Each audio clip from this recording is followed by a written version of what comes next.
നമസ്കാരം. പറയാനുണ്ട് തൃശ്ശൂരിൽ ഇന്നും സംസാരിക്കുന്നത് അല്ലെങ്കിൽ ചർച്ച ചെയ്യുന്നത് ഗുരുവായൂർ നഗരസഭയെ സംബന്ധിച്ചാണ്. കഴിഞ്ഞ എപ്പിസോഡിൽ പറഞ്ഞു തീരാത്ത ഒട്ടനവധി കാര്യങ്ങളുണ്ട്. എന്തായാലും ആ ഒരു കാര്യങ്ങളിലേക്കും അത്തരം ചർച്ചകളിലേക്കും കടക്കാം. യാഥാർത്ഥ്യം തന്നെയാണ് അല്ലേ നേരത്തെ കൗൺസിലറോട് അല്ല ഞാൻ പറയാൻ കംപ്ലീറ്റ് ചെയ്യണ്ടേ ചെയർമാനെ? അല്ല പറയാം, ഇടപെട്ടൂടെ. അതായത് നമുക്ക് നേരത്തെ ശോഭ കൗൺസിലർ പറഞ്ഞ ചില കാര്യങ്ങൾക്ക് മറുപടി, അതായത് പ്രകാശത്തിന്റെ കാര്യത്തിലടക്കം ആള് മറുപടി പറഞ്ഞുകൊണ്ടാണ് ഞാൻ പ്രത്യേകിച്ച് റോഡിൽ പോയി നോക്കി അറിയാം. അല്ല, അമൃത് പദ്ധതിയുടെ ഭാഗമായിട്ട് ലൈറ്റുകൾ സ്ഥാപിച്ചിട്ടില്ല എന്ന് ഞാൻ പറയുന്നില്ല. പക്ഷേ നിങ്ങളൊന്ന് ഇന്നർ റിംഗ് റോഡിൽ പോയി നോക്കൂ. ഇങ്ങനെ നമ്മൾ ഈ ടോയ്ലറ്റിലൊക്കെ ഇടുന്ന പോലത്തെ കുഞ്ഞ് ബൾബുകളാണ്. നിങ്ങൾക്ക് നോക്കിയറിയാം. പിന്നെ എനിക്ക് ഏറ്റവും കൂടുതൽ പറയാനുള്ളത്, ഒരു കാനേന്ന് പോലും എത്രമാത്രം റിപ്പോർട്ട് ചെയ്തിട്ടുണ്ട്. ഇപ്പോൾ 2 ദിവസം മുമ്പേ പടിഞ്ഞാറ് നടയിൽ പുറത്തേക്ക് ഫുട്പാത്തിലേക്ക് കാനയിലേക്ക് വെള്ളം ഒഴുകാണ്ട് പുറത്തേക്ക് ഒഴുകിയിട്ട് എൻ്റെ കയ്യിൽ അതിൻ്റെ ഫോട്ടോ, ഓരോ ഇതിൻ്റെയും ഫോട്ടോസ് എൻ്റെ കയ്യിലുണ്ട്. ഞാൻ നിങ്ങൾക്ക് തരാം. പിന്നെ എനിക്ക് പറയാനുള്ളത് 2018 ഇവിടെ നല്ല ഉദ്ദേശത്തോടു കൂടിയാണ് ഫുട്പാത്തുകൾ പണിത്. ഫുട്പാത്തുകളുടെ ഉദ്ദേശം ഭിന്നശേഷിക്കാരെ വീൽ ചെയർ അടക്കം പോകുന്ന ഫുട്പാത്തുകളാണ്. അന്ന് 2017 കാന പണിത് മൂടിയിട്ടുള്ളതാണ്.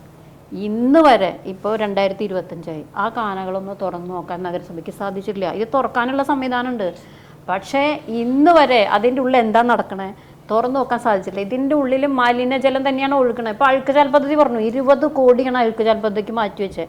വെറും 28-30 കണക്ഷൻസാണ്. എന്തുകൊണ്ട് നഗരസഭ ഇൻസിസ്റ്റ് ചെയ്യണില്ല? നിങ്ങൾക്ക് ലൈസൻസ് കൊടുക്കണമെങ്കിൽ അഴുക്കുചാൽ പദ്ധതിക്ക് കണക്ഷൻ കൊടുക്കണം എന്തുകൊണ്ടൊരു നിർദ്ദേശം നഗരസഭയുടെ ഭാഗത്തുനിന്ന് ഉണ്ടാവില്ല? ഇതൊരു ടെമ്പിൾ സിറ്റി അല്ലേ? ഈ മൂക്ക് പൊത്താതെ, ഞാൻ ചെയർമാൻ പറഞ്ഞതിന് തന്നെയാണ് പറയുന്നത്, മൂക്ക് പൊത്താതെ ടൗണിൻ്റെ ഉള്ളിൽ കൂടെ ഫുട്പാത്ത് കൂടെ നടക്കാൻ പറ്റില്ല. അത്രയും മലിനജലമാണ് ഈ ഫുട്പാത്തിൻ്റെ അടിയിൽ കൂടെ ഒഴുകുന്നത്. ഇവിടെ എന്താ നടക്കണതെന്ന് തന്നെ അറിയില്ല. പിന്നെ വലിയതോട് കയ്യേറ്റം എത്രയോ വർഷങ്ങളായിട്ട് പറയണതാണ്. വലിയതോട് എല്ലാ സ്ഥലത്തും ഇതേപോലെ ഒഴുകുന്നുണ്ടോ? നിങ്ങൾക്ക് നോക്കിയറിയാം. പണ്ട് ആനയെ കുളിപ്പിച്ചിരുന്ന സ്ഥലമാണ്. പല സ്ഥലത്തും വലിയതോട് അതൊന്നും എന്താ നഗരസഭ ശ്രമിക്കാത്തത്? മഴവെള്ളം ഇപ്പം നമുക്കറിയാം, ഒരു മഴ പെയ്താൽ ടൗണ് മുങ്ങുണ്ട്. കാരണം ഇതിൽ കൂടെ വെള്ളം ഒഴുകണില്ല, മലിനജലമാണ്. പിന്നെ പാർക്കുകൾ പറഞ്ഞു, ശരിയാണ്, കേന്ദ്ര പദ്ധതിയിൽ നിന്ന് പാർക്കുകളിൽ. നിങ്ങൾ ഈ ടൗണിലത്തെ പാർക്കൊന്ന് പോയി നോക്കൂ. എത്രയോ പ്രാവശ്യം ഞാൻ കൗൺസിലിൽ പറഞ്ഞു, രേഖാമൂലം കൊടുത്തു. അവിടെ ഓരോ കളി ഉപകരണം എന്നാണോ അവിടെ ഒരു കുട്ടികൾക്കൊരു അപകടം വരിക എന്നറിയില്ല. അത് ഒരു അശ്രദ്ധ. ഇത്രയും പാർക്കുകൾ നവീകരിക്കുന്നതിൻ്റെ ഒപ്പം ഇത് ടൗണിലെ ഒരു പാർക്കല്ലേ, എന്തുകൊണ്ട് ചെയ്തില്ല? പിന്നെ സ്ത്രീ സൗഹൃദം, അതെനിക്ക് പറയാനുണ്ട്. നമുക്കറിയാം ഈ സീസൺ സമയമായുണ്ടല്ലോ, നിങ്ങൾ മാധ്യമങ്ങൾ ചിലപ്പോൾ റിപ്പോർട്ട് ചെയ്തിട്ടുണ്ടാവും, ഒരുപാട് നാടോടികൾ, ശരിയാണ്, പാവപ്പെട്ടവരാണ് നാടോടികൾ ഇവിടെ വന്ന് ആ മേൽപ്പാലത്തിൻ്റെ അടിയിലും ഗുരുവായൂരും മുഴുവൻ അവർ കയ്യേറിയിട്ട് അതിൽ ക്രിമിനൽസ് ഉണ്ട്. സമാധാനമായിട്ട് ഈ പാർക്കിംഗ് ഗ്രൗണ്ടിൻ്റെ ഉള്ളിലൊക്കെ എന്നും അടിപിടിയാണ്, കള്ളു കുടിച്ച് മദ്യപിച്ച്. എങ്ങനെ ഒരു സ്ത്രീക്ക് 6 മണിക്ക് ശേഷം സമാധാനമായിട്ട് പോകാൻ പറ്റും? സ്ത്രീ സൗഹൃദം പറഞ്ഞാൽ അതും കൂടി പറഞ്ഞല്ലേ. ഇവിടുത്തെ ആൾക്കാർക്ക്, വരുന്ന തീർത്ഥാടകർക്കും ഇവിടെ താമസിക്കുന്ന സ്ത്രീകൾക്കും സൗഹൃദപരമായിട്ട് നോക്കാനുള്ള സംവിധാനം പോലീസിൻ്റെ ഭാഗത്തൊന്നുമില്ല, നഗരസഭയുടെ ഭാഗത്തുമില്ല. കുറേ നാടോടികൾ, ആ നാടോടികൾ അവരുടെ പ്രാഥമിക ആവശ്യം പോലും റോഡിൽ സ്ഥാപിക്കുന്നത് ഈ AKG കവാടത്തിൻ്റെ മുമ്പിലടക്കും. നിങ്ങൾക്ക് സീസൺ സമയത്ത് 4 മാസം ഗുരുവായൂർക്കാർ പുറത്തിറങ്ങണ്ടെന്നാണോ പറയണത്? നമുക്ക് നടക്കേണ്ട റോഡിൽ കൂടെ. ഇവർ ചെയ്യേണ്ടത് എന്താ? ഒരു സ്ഥലം കണ്ടെത്തി, ശരിയാണ്, അത് നഗരസഭയ്ക്ക് കിട്ടേണ്ട ഒരു വരുമാനമാണ്.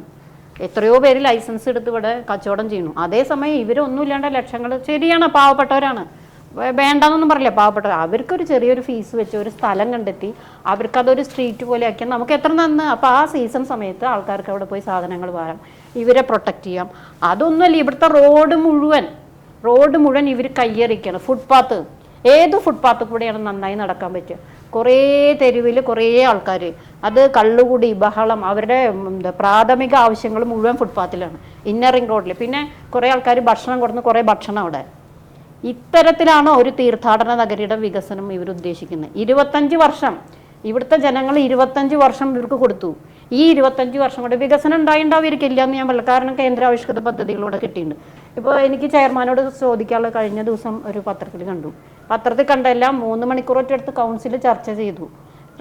ചക്കങ്കണ്ടത്തൊരു എക്കോ പാർക്ക്, അതിൻ്റെ അവസ്ഥ എന്താ?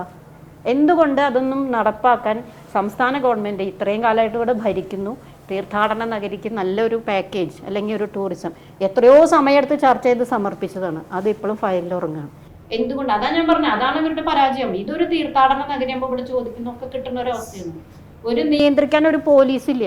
ഇവിടെ ഒരു ട്രാഫിക് യൂണിറ്റ് ഉണ്ടായിരുന്നാണ്. അതുകൊണ്ടാണ് നമുക്ക് ഒരു 2 വീലർ പാർക്കിംഗ് ഇത്ര കാലമായിട്ട് എത്ര സ്ഥലങ്ങൾ ഇവിടെ ഒഴിഞ്ഞെടുക്കുന്നുണ്ട്. ദേവസ്വമായി സഹകരിച്ച് ഒരു 2 വീലർ പാർക്കിംഗ് ഇല്ല. ഇവിടെ നാട്ടുകാർ മുഴുവൻ റോട്ടിൽ വയ്ക്കും.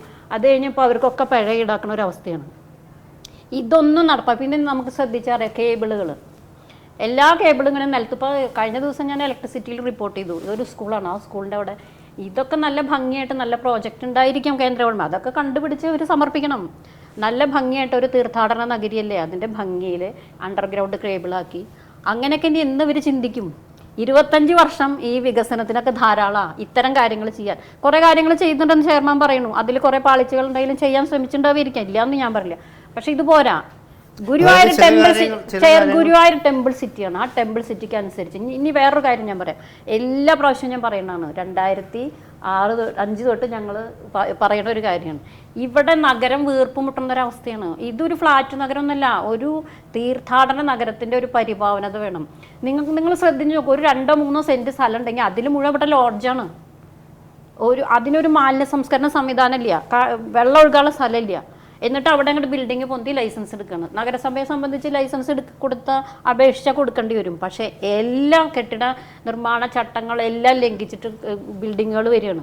ഇനി ഇവിടെ ടൗണിൽ ബിൽഡിംഗ് അനുവദിക്കരുത്. അത്രയും അങ്ങനത്തെ ഒരു അവസ്ഥയിലാണ് ഇവിടെ വീർപ്പ് മുട്ടുന്നത്. ഒരു ഒഴിഞ്ഞ പ്രദേശമില്ല, വെള്ളം ഒഴിഞ്ഞു പോകണില്ല. എല്ലാ മാനദണ്ഡങ്ങളും പാലിക്കാണ്ടാണ് ബിൽഡിങ്ങുകൾ വരുന്നത്. അത് ചെയർമാനെ, അത്തരം ചില അതായത് മാലിന്യ പ്രശ്നം വീണ്ടും ഉന്നയിക്കുന്നുണ്ട്. അതിന് മറുപടി കൃത്യമായിട്ട് പറഞ്ഞിട്ടുള്ളതുകൊണ്ട് ഞാൻ ഇനിയും വീണ്ടും അതിലേക്ക് കിടക്കുന്നില്ല. എന്നാലും ഈ ലോഡ്ജിൻ്റെ കാര്യം, അതായത് അനധികൃതമാണോ ഈ നിയമം ലംഘിച്ച് വരുമ്പോൾ അത് ഇത്തരം ഒരു നഗരത്തെ സംബന്ധിച്ച് ഗുരുവായൂർ നഗരത്തിൽ നടക്കുന്ന ഒരു നിർമ്മാണം അനധികൃതമല്ല. വെറുതെ എന്തെങ്കിലും പറയുകയാണ്. ഞാൻ പറഞ്ഞോട്ടെ, ഇടകേറി പറയരുത്. ഞാൻ ശോഭാരി നാരായണൻ സംസാരിക്കുമ്പോൾ ഞാൻ മുണ്ടിയിട്ടില്ലല്ലോ. ഇടകേറി പറയരുത്. ആ ശീലം നമുക്ക് ആർക്കും നല്ലത്. ഗുരുവായൂർ നഗരസഭയിൽ ഏതെങ്കിലും ഒരു കെട്ടിടം അനധികൃതമായി നിർമ്മിച്ചിട്ടുണ്ട് എന്ന് ഇവിടെ വിവരം കിട്ടിയാൽ നിസ്സംശയം ഞാൻ പറയാം, പിറ്റേ ദിവസം നടപടി ഉണ്ടാവും. നിലവിലുള്ള ബിൽഡിംഗ് റൂളിനും ചട്ടത്തിനും വിധേയമായി അപേക്ഷ നൽകിയാൽ അപേക്ഷ കൊടുത്തേ കഴിയൂ. ഗുരുവായൂർ നഗരം ചെറിയ നഗരമാണ്, അതുകൊണ്ട് ഇവിടെ ബിൽഡിംഗ് പെർമിറ്റ് കൊടുക്കാൻ പാടില്ല എന്ന് നമുക്ക് പറയാൻ പറ്റുമോ? അതിന് ഗുരുവായൂർ നഗരസഭയ്ക്ക് ആവശ്യമായ മാസ്റ്റർ പ്ലാൻ ഈ കൗൺസിലിൻ്റെ കാലത്ത് മുൻകൈ എടുത്ത് തയ്യാറാക്കിയിട്ടുണ്ട്. ഇപ്പോൾ ഇനി പണ്ടത്തെ പോലെ പണിയാൻ കഴിയില്ല. ഇനി ഗുരുവായൂർ ക്ഷേത്ര നഗരത്തിൽ ആളുകൾക്ക് കൂറ്റൻ കെട്ടിടം പണിയാൻ കഴിയില്ല. അതിന് ഹൈറ്റിന് നിയന്ത്രണം വന്നു, അതിൻ്റെ സ്ക്വയർ ഫീറ്റിന് നിയന്ത്രണം വന്നു, ഇന്ന തരത്തിലുള്ള കെട്ടിടങ്ങളെ പാടാൻ പറ്റൂ എന്ന് വന്നു. 100 മീറ്റർ ചുറ്റളവിൽ ഒരു തരത്തിലുള്ള കെട്ടിട നിർമ്മാണം അനുവദിക്കേണ്ടതില്ല എന്ന് തീരുമാനിച്ചു. ഇതൊക്കെ പുതിയ മാസ്റ്റർ പ്ലാന്റെ ഭാഗമായി വന്നിട്ടുണ്ട്. നിലവിലുണ്ടായിരുന്ന അവസ്ഥയിൽ ഒരു നിയമ സംവിധാനത്തിന് വിധേയമായിട്ടാണ് നഗരസഭയ്ക്ക് കൊടുക്കാൻ കഴിയുള്ളൂ. സ്വാഭാവികമായും ബിൽഡിംഗ് പെർമിറ്റ് കൊടുത്താൽ അതിലെ നിയമങ്ങൾ പരിശോധിച്ച് ആവശ്യമായിട്ടുള്ള കെട്ടിടം പണിതിട്ടുണ്ടാവും. പണിത കെട്ടിടങ്ങളിൽ നിയമവിരുദ്ധമായിട്ടാണ് ഏതെങ്കിലും ഉദ്യോഗസ്ഥർ ചെയ്തിട്ടുണ്ട് എന്ന കാര്യം ഏതെങ്കിലും തരത്തിലുള്ള ആക്ഷേപം കിട്ടിയാൽ ശക്തമായ നടപടിയും സ്വീകരിക്കും. ഇതാണ് നമ്മൾ സ്വീകരിച്ചു വരുന്നത്. മാലിന്യ സംസ്കരണത്തിന് സംവിധാനങ്ങളുണ്ടോ ഓരോ ലോഡ്ജുകളിലും? പുതിയതായി പണിയുന്ന എല്ലാ ലോഡ്ജുകളിലും മാലിന്യ സംസ്കരണ സംവിധാനങ്ങൾ ഉണ്ട് എന്ന് ഉറപ്പുവരുത്തുന്നുണ്ട്. എന്താ പ്രശ്നം?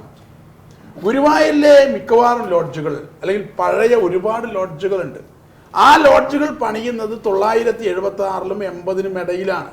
ഗുരുവായൂരത്തെ ഏറ്റവും വലിയ കെട്ടിടം എന്ന് പറയാവുന്ന എലൈറ്റ് ടൂറിസ്റ്റ് ഹോം ആയാലും അല്ലെങ്കിൽ അതുപോലെ തന്നെ നഗരത്തിലെ ഞാൻ പറയുന്നത് നഗരപ്രദേശത്തെ അരുണോദയം കെട്ടിടമായാലും ഇതൊക്കെ പണിയുന്നത് 80-76 കാലഘട്ടത്തിലാണ്. സ്വാഭാവികമായി ഇതുപോലുള്ള ഒരുപാട് കെട്ടിടങ്ങൾ ഇവിടെ വന്നിട്ടുണ്ട്. പക്ഷെ എനിക്ക് തോന്നുന്നു അവിടെ പോലും അവർ സംവിധാനങ്ങൾ ഒരുക്കിയിട്ടുണ്ട്. പക്ഷേ അവിടെ വന്നു ചേരുന്ന തീർത്ഥാടകരുടെ ബാഹുല്യം മൂലം ആ സംവിധാനങ്ങൾ പോരാതെ വരുമ്പോൾ ഉണ്ടാകുന്ന പ്രശ്നങ്ങളുണ്ട്. അത് പരിഹരിക്കാനാണ് അഴുക്കുചാൽ പദ്ധതി നടപ്പിലാക്കുന്നത്. പ്രശ്നം എന്താ? ഇപ്പോൾ ഇവിടെ ചോദിച്ചു, എന്തുകൊണ്ട് അഴുക്കുചാൽ പദ്ധതിയിൽ കണക്ഷൻ കൊടുക്കാത്ത ആളുകൾക്ക് ലൈസൻസ് കൊടുക്കേണ്ട കാര്യമുണ്ടോ? ന്യായമായ ചോദ്യം. അഴുക്കുചാൽ പദ്ധതിയുടെ നെറ്റ്വർക്ക് കണക്ഷൻ പോയ സ്ഥലത്ത്, അങ്ങനെ കണക്ഷൻ പോയ സ്ഥലത്ത് നെറ്റ്വർക്ക് കണക്ഷൻ ഉപയോഗപ്പെടുത്താത്ത ഏതെങ്കിലും ലോഡ്ജുകൾക്ക് ലൈസൻസ് കൊടുത്തിട്ടുണ്ടോ? ഞങ്ങൾ വെല്ലുവിളിക്കുകയാണ്. ഒരു ലോഡ്ജിന് ലൈസൻസ് കൊടുക്കില്ല. നെറ്റ്വർക്ക് പോകാത്ത സ്ഥലത്തെ കച്ചവടക്കാർക്ക് നമ്മൾ ലൈസൻസ് കൊടുക്കാൻ പാടില്ല എന്ന് പറഞ്ഞാൽ ശരിയാവൂ? അവരെ അവരുടെ മാലിന്യ സംസ്കരണം ഉപയോഗപ്പെടുത്തുന്നുണ്ടോ എന്ന കാര്യം പരിശോധിക്കും. സ്വാഭാവികമായിട്ടും നമുക്കറിയാം ഇതൊക്കെ എല്ലാ ലോഡ്ജുകളിലും ഉണ്ടാവും.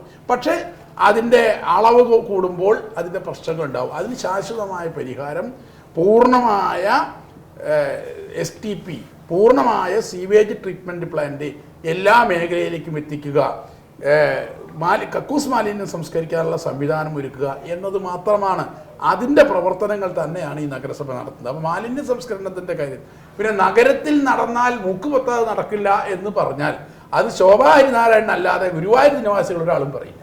ഈ നഗരത്തിലെ മറ്റേ അതായത് അന്യ സംസ്ഥാനത്തു നിന്ന് അടക്കമുള്ളവർ എത്തി വീർപ്പ് മുട്ടിക്കുന്നു എന്നൊരു പ്രധാന കാര്യം ഞാൻ പറയാം.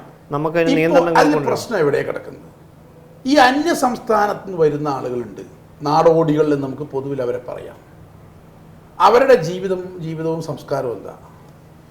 അവരിൽ രാജ്യം മുഴുവൻ സഞ്ചരിക്കുകയാണ്. എവിടെയൊക്കെയാണ് വിശേഷങ്ങൾ, എവിടെയൊക്കെയാണ് ഉത്സവങ്ങൾ, എവിടെയൊക്കെയാണ് ആളുകൾ കൂടുന്ന പ്രത്യേക പരിപാടികൾ, ഈ സ്ഥലത്തേക്ക് അവർ ഇങ്ങനെ മാറിപ്പോയിക്കൊണ്ടിരിക്കും. ഇവിടെ ശബരിമല സീസൺ നവംബർ മാസം 15-ാം തീയതി തുടങ്ങിയാൽ ജനുവരി മാസം 15-ാം തീയതി വരെ അവർ സാന്നിധ്യം ഉണ്ടാവും. ഇപ്പോൾ ഉണ്ടോ? ഇപ്പോൾ നിങ്ങൾ നോക്കുന്നുണ്ടോ? ഇല്ലല്ലോ. അങ്ങനെ വരുന്ന ആളുകളെ മുഴുവൻ ആട്ടിയോടിക്കാനൊന്നും ഗുരുവായൂർ നഗരസഭയ്ക്കാവില്ല. ഗുരുവായൂരിൽ വരുന്ന ഇവിടെ ആട്ടി ഓടിക്കാൻ നല്ല ആള് കൗൺസിൽ പറയുന്നത്, അതായത് അത്തരമുള്ളവർക്ക് പ്രത്യേകമായ ഒരു അങ്ങനെ സൗകര്യം ഉണ്ടാക്കി കൊടുക്കാനും നമുക്ക് ചില പരിമിതികളുണ്ട്. ഈ വരുന്ന മുഴുവൻ നാടോടികൾക്കും അവർക്ക് അവരുടെ ജീവിത വ്യവസ്ഥ അനുസരിച്ച് സൗകര്യം ഉണ്ടാക്കി കൊടുക്കാൻ എളുപ്പമല്ല. കാരണം പലരും അവരുടെ ജീവിതത്തിന്റെ രീതി എന്ന് പറയുന്നത് ഒരു പക്ഷേ നമ്മളൊരു കക്കൂസ് കെട്ടിക്കൊടുത്താൽ പോലും അവർ കക്കൂസിലിരിക്കില്ല. നമ്മളൊരു സൗകര്യം ഉണ്ടാക്കി കൊടുത്താൽ പോലും അത് ഉപയോഗപ്പെടുത്തില്ല. കാരണം അവരുടെ ഒരു ജീവിത രീതിയുണ്ട്. പക്ഷേ അവർ വരുന്നതിന് ചില പ്രശ്നങ്ങളുണ്ട്. ആ പ്രശ്നങ്ങൾ ഒഴിവാക്കാൻ എങ്ങനെ കഴിയും? ഇപ്പോൾ അവർ വന്നു കഴിഞ്ഞാൽ ഞങ്ങൾ ചെയ്യാറുണ്ട്, നഗരസഭയുടെ ആരോഗ്യ വിഭാഗം അവരെ പരിശോധന നടത്തും. അവർക്ക് ഏതെങ്കിലും തരത്തിലുള്ള അസുഖങ്ങളുണ്ടോ എന്ന കാര്യം പരിശോധിക്കും. പ്രത്യേകിച്ച് മെഡിക്കൽ ക്യാമ്പ് നടത്തും. ഇതെല്ലാം അവിടെ പരിസരം ശുചീകരിക്കുമ്പോഴും സ്വാഭാവികമായിട്ടും ഇത്രയും കാലം ഉണ്ടായിരുന്ന സ്ഥലത്തല്ല ഇപ്പോൾ അവർ താമസിക്കുന്നത്. ഇപ്പോൾ അവർ വന്നാൽ ക്യാമ്പടിക്കുന്നത് നമ്മുടെ ഈ മേൽപ്പാലത്തിൻ്റെ പകരം. നേരത്തെ അവരൊരു പറമ്പിലായിരുന്നു. ഇവിടെ ഇങ്ങനെ വരുമ്പോൾ സ്വാഭാവികമായിട്ടും ആ പ്രശ്നങ്ങളും ഞങ്ങൾ കാണുന്നു. അതുകൊണ്ടാണ് മേൽപ്പാലത്തിൻ്റെ അടിഭാഗം പൂർണ്ണമായും ജനോപകാരപ്രദമായി 2 കേന്ദ്രമാക്കാൻ വേണ്ടി തീരുമാനമെടുത്ത് അതിൻ്റെ നിർമ്മാണ നടപടികൾ ആരംഭിക്കുകയാണ്. ഒരു ചുരുങ്ങിയ മാസത്തിനുള്ളിൽ അതിൻ്റെ ഒരു ഭാഗത്ത് ഓപ്പൺ ജിമ്മ്, അടച്ചുറപ്പുള്ള ഓപ്പൺ ജിമ്മും ഒരു ഭാഗത്ത് സ്ട്രീറ്റ് ഷോപ്പിംഗ് കോംപ്ലക്സും അവിടെ വരാൻ വേണ്ടി പോകും. അത് വന്നു കഴിഞ്ഞാൽ അവിടെ ആളുകൾ തമ്പടിക്കുന്നു നിൽക്കും. പിന്നെ സ്വാഭാവികമായിട്ടും അവർ വേറെ സ്ഥലം നോക്കും. അത് നാടോടികളുടെ ജീവിതത്തിൻ്റെ ഭാഗമാണ്. അങ്ങനെയുള്ള ചില പ്രശ്നങ്ങൾ ഒഴികെ ഒരു പ്രശ്നവും ഇവിടെ ഇല്ല.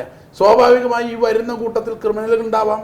അതെല്ലാം പോലീസ് അന്വേഷിക്കുന്നു. ഒരു കാര്യം നിങ്ങൾ പോലീസ് സ്റ്റേഷനിൽ അന്വേഷിക്കണം, ഈ കേരളത്തിൽ ഏറ്റവും കുറവ് ക്രൈം നടക്കുന്ന നഗരം ഗുരുവായൂരാണ്.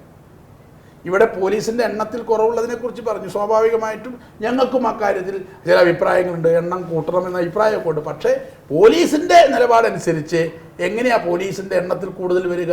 ഏറ്റവും കൂടുതൽ ക്രൈം ഉള്ളിടത്താണ് ഏറ്റവും കൂടുതൽ പോലീസിൻ്റെ ആവേണ്ടത്.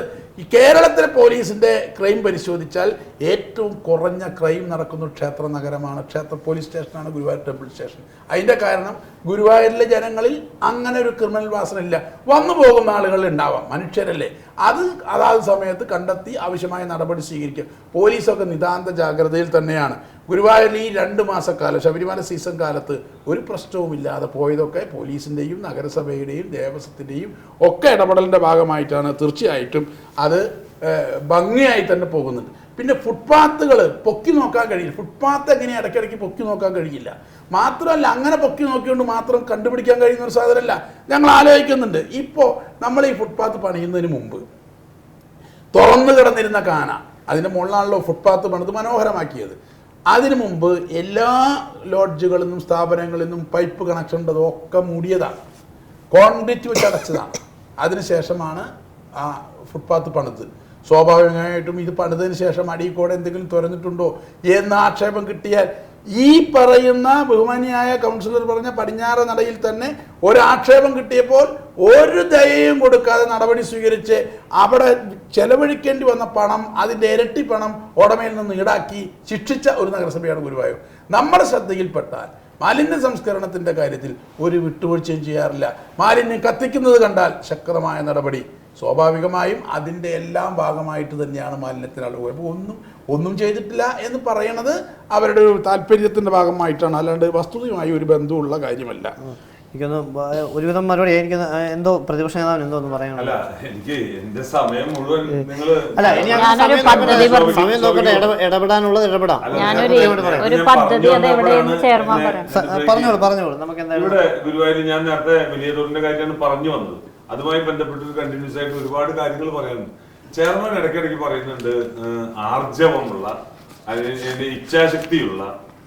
ഈ ആർജവും ഇച്ഛാശക്തിയും ഒക്കെ ഒന്ന് ആ പദം പ്രയോഗിക്കുമ്പോഴേ ഒരു പദ്ധതി പൂർത്തീകരിക്കേണ്ട ഒരു സമയബന്ധിതമായി പൂർത്തീകരിക്കേണ്ട ഒരു ഉത്തരവാദിത്തമുണ്ട്. ഒരു പദ്ധതി ഏറ്റെടുത്ത് നടപ്പിലാക്കേണ്ട ഭരണസമിതിക്ക് അതൊരു സമയബന്ധിതമായിട്ട് പൂർത്തീകരിച്ച് ജനങ്ങൾക്ക് സമർപ്പിക്കണം. ഇതിങ്ങനെ നീട്ടിക്കൊണ്ടുപോയി 25 വർഷം കാലയളവ് എന്ന് പറയുന്നത് ചെറിയ കാലയളവാണോ? എനിക്ക് മനസ്സിലാവുന്നില്ല. 25 വർഷം കാലയളവ് ഒരു നാടിന്റെ മൊത്തം വികസനം നടപ്പിലാക്കാനുള്ള സമയമുണ്ട്, ഭരിക്കാൻ അറിയുന്നവരുടെ കയ്യിൽ കിട്ടിയാൽ. ദീർഘവീക്ഷണമില്ലായ്മ ഇവിടെ പല കാര്യങ്ങളിലും മുഴച്ചു നിൽക്കുന്നു. ഗുരുവായൂരിന്റെ റോഡുകളുടെ സ്ഥിതി ഞാൻ നേരത്തെ പറഞ്ഞില്ലേ, കുടിവെള്ള പ്രശ്നം, മഴ പെയ്താൽ വെള്ളക്കെട്ട് ഗുരുവായൂരിന്റെ അശാസ്ത്രീയമായിട്ടുള്ള ദീർഘവീക്ഷണം ഇല്ലാത്തത് കൊണ്ട് അശാസ്ത്രീയമായി നിർമ്മിച്ചിട്ടുള്ള പല കാനുകളുടെയും ഫുട്പാത്തുകളുടെയും ദുരന്തമാണ് ഇന്ന് ഗുരുവായൂർ നഗരമടക്കം. ശോഭ കൗൺസിലർ ഉന്നയിക്കുന്നുണ്ടായിരുന്നു പറഞ്ഞു. ഗുരുവായൂരിന്റെ ഹൃദയഭാഗമടക്കം വെള്ളക്കെട്ടിൽ മുങ്ങാണ്. നിങ്ങളുടെ ഇവിടുത്തെ ക്യാമറമാനും ഇവിടുത്തെ റിപ്പോർട്ടറും ഇവിടെ ഉണ്ടല്ലോ, അദ്ദേഹത്തിനോട് ചോദിച്ചു നോക്കൂ, ഗുരുവായൂരിന്റെ നഗരം നല്ലൊരു മഴ പെയ്താൽ എന്താണ് സ്ഥിതി എന്ന്. ചെയർമാൻ വരെ ചെയർമാന്റെ കാറ് മുനിസിപ്പൽ ഓഫീസിൽ നിന്ന് പുറത്തിറക്കാൻ പറ്റാണ്ട് ഒരു ദിവസം നിന്നു. ഞാൻ രാത്രി വെള്ളക്കെട്ട് കൂടെ വരുമ്പോൾ എന്റെ മൊബൈലിൽ അതിന്റെ ഫോട്ടോ ഉണ്ട്. നിങ്ങൾ അത് അനുവദിക്കുമെങ്കിൽ ഞാനും ചെയർമാനും കൂടി ഈ അരയോളം വെള്ളത്തിൽ നിന്നിട്ട് അന്ന് ഞങ്ങൾ രക്ഷാപ്രവർത്തനത്തിന്റെ ഇറങ്ങിയതാണ്. ചെയർമാൻ അന്ന് ഗുരുവായൂർ നഗരസഭ ചെയർമാനല്ല, അദ്ദേഹത്തിന്റെ സംഘടന ഉത്തരവാദിത്വം വഹിക്കുന്നു. ഞാനും അന്ന് നഗരസഭയുടെ ജനപ്രതിനിധിയല്ല. ഞങ്ങൾ എന്റെ കയ്യിലുണ്ട്, എന്റെ ഒരു സുഹൃത്ത് ഞാനും ചെയർമാനും കൂടിയിട്ട് റോഡിൽ നിന്നിട്ട് വാഹനങ്ങളിൽ നിയന്ത്രിക്കുമ്പോൾ ഒരു മരം വീഴാനായിട്ട് നിൽക്കുമ്പോൾ അവിടെ രക്ഷാപ്രവർത്തനത്തിന് ഇറങ്ങിയതാണ് ഞങ്ങൾ നാടിന്റെ. അതിന്റെ ഫോട്ടോ എന്റെ മൊബൈലിൽ കിടക്കുന്നത്. ഗുരുവായൂരിന്റെ രൂക്ഷമായിട്ടുള്ള വെള്ളക്കെട്ട് പ്രശ്നം ഇത് പരിഹരിക്കപ്പെട്ടിട്ടില്ല. ഇനി കുടിവെള്ള പ്രശ്നം അമൃത് പദ്ധതിയിൽ ഉൾപ്പെടുത്തിയിട്ട് ഈ തൈക്കാട് പൂക്കോട് പ്രദേശങ്ങളിൽ ഗുരുവായൂരിന്റെ ചില പ്രദേശങ്ങളിലും പൈപ്പ് ഇടാൻ വേണ്ടി കരുവന്നൂർ കുടിവെള്ള പദ്ധതി വേണ്ടി 9 വർഷമായി തൈക്കാടിന്റെ ചില പ്രദേശങ്ങളിൽ പൈപ്പ് ഇടാൻ വേണ്ടി റോഡ് പൊളിച്ചിട്ട് പൈപ്പ് റോഡിന്റെ ഉള്ളിൽ ഇട്ടിട്ട് ഒരു തുള്ളി വെള്ളം കൊടുക്കാൻ ഈ നഗരസഭയ്ക്ക് കഴിഞ്ഞിട്ടില്ല. ആ റോഡിന്റെ ശോചനീയാവസ്ഥ. നമ്മള് ഈ ഗുരുവായൂർ ടൗൺ ഇദ്ദേഹം എല്ലാവരും ക്ഷണിക്കുന്നത് ഈ ടൗണിലേക്കാ, പിന്നെ അദ്ദേഹം ക്ഷണിച്ചത് മറ്റേ പാർക്കുകൾക്കാ. അതല്ല യാഥാർത്ഥ്യം. കണ്ണടച്ച് ഇരുട്ടാക്കിയാൽ അത് ബഹുമാനപ്പെട്ട ചെയർമാന് മാത്രമേ ഇരുട്ടാവുള്ളൂ. ഈ 25 വർഷം ഗുരുവായൂരിലെ ജനത അനുഭവിച്ച ദുരിതം അതൊരു ദുരന്തം തന്നെയായിരുന്നു. സമയം നേരത്തെ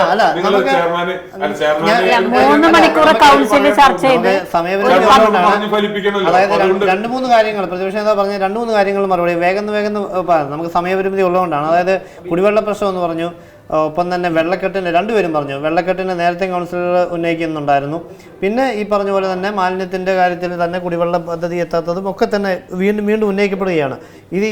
ഇതിൽ തന്നെ അതായത് നഗരത്തിലെ മേനിനടിക്കൽ മാത്രമേ ഉള്ളൂ എന്നാണ് ഇവർ വീണ്ടും പറയുന്നത്. ഗുരുവായൂരിൽ മഴക്കാലത്ത് വെള്ളക്കെട്ട് ഉണ്ടാവുക എന്നുള്ളത് വളരെ മുമ്പേ ഉണ്ടായിരുന്ന ഒരു സംഭവമാണ്.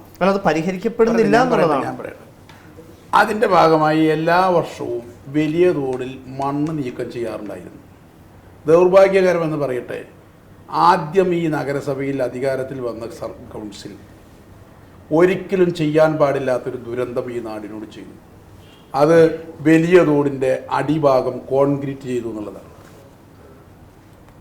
അത് ഇവരാരെങ്കിലും മുൻകൈയെടുത്ത് ചെയ്തു എന്നല്ല ഞാൻ പറഞ്ഞത്. അതിൻ്റെ ഭാഗമായിട്ടായിരുന്നു ഗുരുവായൂരിലെ വലിയ വെള്ളക്കെട്ടിൻ്റെ ഒരു പ്രധാനപ്പെട്ട പ്രശ്നം. എന്നാൽ ഇപ്പോൾ നിങ്ങൾ നോക്കണം, ഗുരുവായൂരിൽ എല്ലാ സമയത്തും ഈ മഴക്കാലത്തിന് മുമ്പായി നടത്തുന്ന ഇടപെടലിൻ്റെ ഭാഗമായി ഒരു തരത്തിൽ അതിശക്തമായ മഴ വന്നാൽ കേരളം മുഴുവൻ വെള്ളക്കെട്ട് തന്നെയാണ്. അതല്ലാത്തൊരു സന്ദർഭത്തിലും വെള്ളം ഒഴുകി പോകാത്തൊരു പ്രശ്നവും ഇവിടെയില്ല.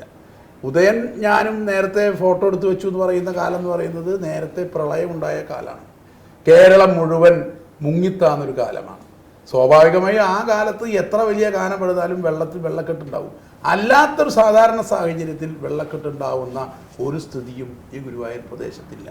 നേരത്തെ നല്ല മഴയും വെള്ളക്കെട്ടൊക്കെ ഉണ്ടായിരുന്ന സമയത്ത് നമുക്ക് എത്രയോ ആളുകളെ പുനരധിവസിപ്പിക്കേണ്ടി വന്നിട്ടുണ്ട് സ്കൂളുകളിൽ. ഇപ്പോൾ അടുത്ത കാലത്തായിട്ടൊന്നും അങ്ങനെ യാതൊരു പരിപാടിയും ഉണ്ടായിട്ടില്ല.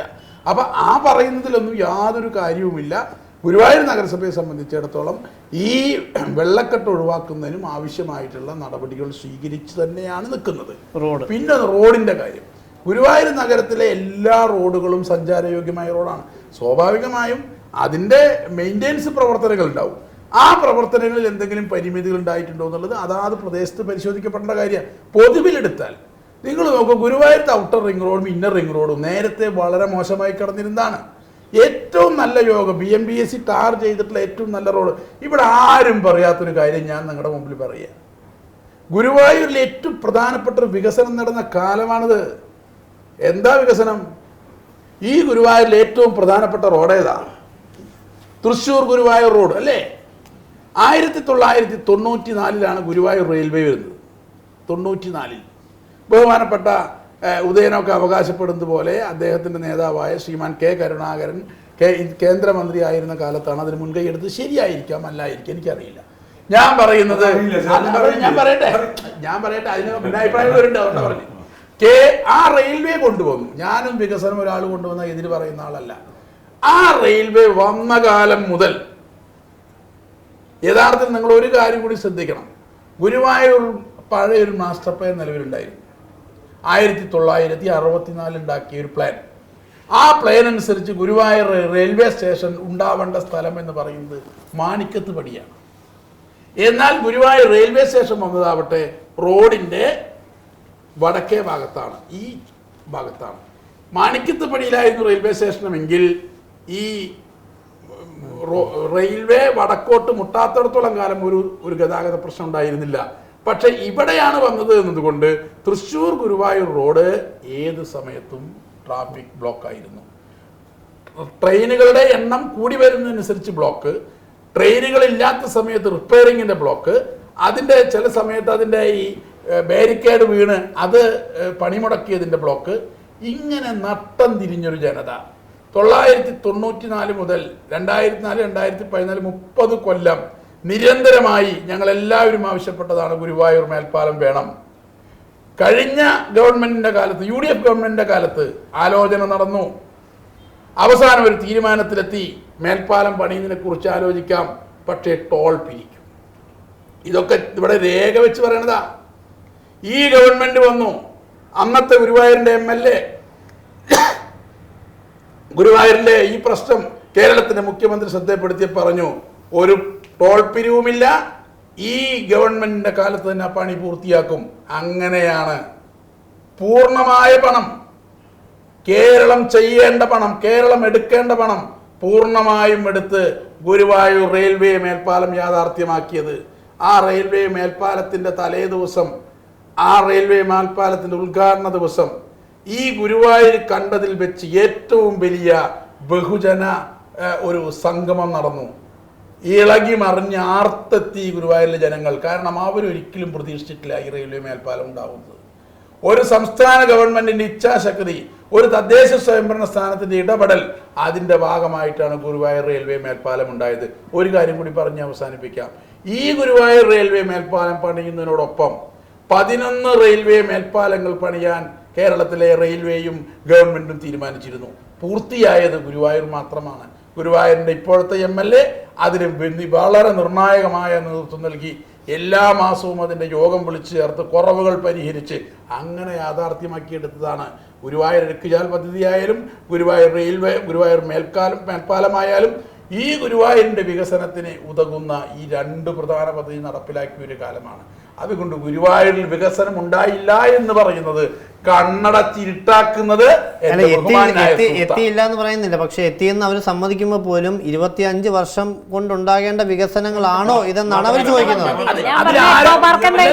അങ്ങനെയല്ല, 25 വർഷം കൊണ്ടുണ്ടാവേണ്ട വികസനം. ഒരു മിനിറ്റ് ഞാൻ പറയട്ടെ, മുഴുവൻ കട്ടെ. 25 വർഷം കൊണ്ടുണ്ടാവുന്ന വികസനം എന്ന് പറഞ്ഞു. റെയിൽവേ മേൽപ്പാലം പണിയേണ്ടതാര്? റെയിൽവേ മേൽപ്പാലം പണിയേണ്ടത് സംസ്ഥാന ഗവൺമെന്റാണ്. സംസ്ഥാന ഗവൺമെന്റ്, ഈ ഗവൺമെന്റ് വന്നിട്ട് 9 വർഷമായിട്ടുള്ളൂ. ഈ ഗവൺമെന്റ് പറഞ്ഞു, വാക്ക് പറഞ്ഞു, നടപ്പിലാക്കി, അല്ലാതെ വേറെ ആരെങ്കിലും ചെയ്തല്ല. അപ്പോൾ ഈ 25 കൊല്ലമായിട്ട് നടക്കേണ്ടത് ഇപ്പൊ നടന്നു പറഞ്ഞാൽ ഇപ്പോഴാണ് ഗവൺമെന്റ് വന്നത്, സൗകര്യം കിട്ടിയത്, അത് പ്രയോജനപ്പെടുത്തി. ഒരു ഇതിനു മുമ്പ് ഉണ്ടായിരുന്നില്ലേ? എന്താ പറയണത് ചെയർമാൻ? 94 മുതലല്ല. ഇവിടെ റെയിൽവേ മേൽപ്പാലം വേണമെന്ന ആവശ്യം ശക്തമായ കാലത്ത് കേരളം ഭരിച്ച ഗവൺമെന്റുകളെ റെയിൽവേ വന്നപ്പോ തൊട്ടുള്ള ആവശ്യം ഈ ആവശ്യം നടപ്പിലാക്കി ഗവൺമെന്റ് അങ്ങനെ പറയട്ടെ. എത്ര വർഷം മുമ്പുള്ള ആവശ്യമാണ്? എത്ര വർഷമില്ല? 94 ശേഷം ഞാൻ ചോദിക്കുന്നത് ജനങ്ങൾ അനുഭവിച്ചു എത്ര ദുരിതം അനുഭവിച്ചു. ഞാൻ പറഞ്ഞൊരു ഇതിന് മറുപടി പറഞ്ഞിട്ടില്ല. 3 മണിക്കൂർ ചർച്ച ചെയ്ത ഒരു പദ്ധതി കൂടി ഒരു പദ്ധതിയും ഇവർക്ക് പൂർത്തീകരിക്കാൻ കഴിഞ്ഞിട്ടില്ല. പിന്നെ ചെയർമാൻ തുടക്കത്തിൽ പറഞ്ഞു ഗുരുവായൂരിൽ വെള്ളക്കെട്ടേ ഇല്ലാന്ന്. ആ ചൂലുപടി ഭാഗത്തെ കടക്കാർ മുഴുവൻ കേൾക്കണ്ട. ഈ ചാനലിന്റെ ഈ പ്രോഗ്രാം അവർ കണ്ടാൽ അവര് രോഷം കൊള്ളും. പാതിരാത്രി നിലവിളിക്കുന്ന വീഡിയോ ഗുരുവായൂരിലെ മുഴുവൻ പൊതുപ്രവർത്തകരെയും മൊബൈലുകളിൽ എത്തിയിരിക്കുകയാണ്. ഒരു മഴ ചാറിയാൽ അവിടെ റോട്ടിൽ വെള്ളക്കെട്ടാണ്. ചൂലുപടി പ്രദേശം എന്ന് പറയുന്നത് ഗുരുവായൂർ തൃശ്ശൂർ റോഡിലെ ഏറ്റവും പ്രധാനപ്പെട്ട ഒരു ജംഗ്ഷനാണ്. ഒരു ചെറിയ മഴ ചാറിയാൽ അവിടുത്തെ കടക്കാർ ഉള്ളിൽ തീയായിട്ടാണ് ഇരിക്കുന്നത്. അവന്റെ സ്ഥാപനം വെള്ളത്തിൽ മുങ്ങാണ്. ചെയർമാന്റെ വീട് നിൽക്കുന്ന പ്രദേശം മമ്മിയൂർ പ്രദേശം, വലിയതോട് പ്രദേശം വെള്ളക്കെട്ടില്ലാതാണ് ചെയർമാൻ പറയുന്നത്. ചെയർമാൻ അങ്ങനെ എല്ലാം അങ്ങനെ അടച്ച് നിഷേധിക്കല്ലേ. യാഥാർത്ഥ്യമായി തന്നെ കണ്ട് ചെയർമാൻ ചർച്ചയിൽ ഒരു സംശയമില്ല. യാഥാർത്ഥ്യത്തെ മറച്ചു വെച്ചുകൊണ്ടുള്ള ഒരു കാര്യവും ഞാൻ പറഞ്ഞിട്ടില്ല. ഇപ്പോഴത്തെ സാഹചര്യത്തിൽ ഗുരുവായൂരിൽ ഒരു വെള്ളക്കെട്ടുമില്ല. വെള്ളക്കെട്ട് ഉണ്ടാവുന്നപ്പോഴേ കേരളം മുഴുവൻ പ്രളയത്തിൽ വരുന്ന സമയത്ത് ഇപ്പോഴല്ല ഞാൻ ചോദിക്കട്ടെ, കഴിഞ്ഞ നല്ല വർഷക്കാലത്ത് വെള്ളക്കെട്ട് ഉണ്ടാകാറുണ്ടെന്ന് അപ്പൊ അപ്പോൾ പോലും അത്തരത്തിലുള്ള ഒരു മുൻകരുതൽ എന്നവണ്ണം അതിനെ ഒഴിവാക്കേണ്ട ഒരു ഉത്തരവാദിത്തം തീർച്ചയായിട്ടും നിങ്ങൾ ഞങ്ങളുടെ പദ്ധതി പരിശോധിക്കണം.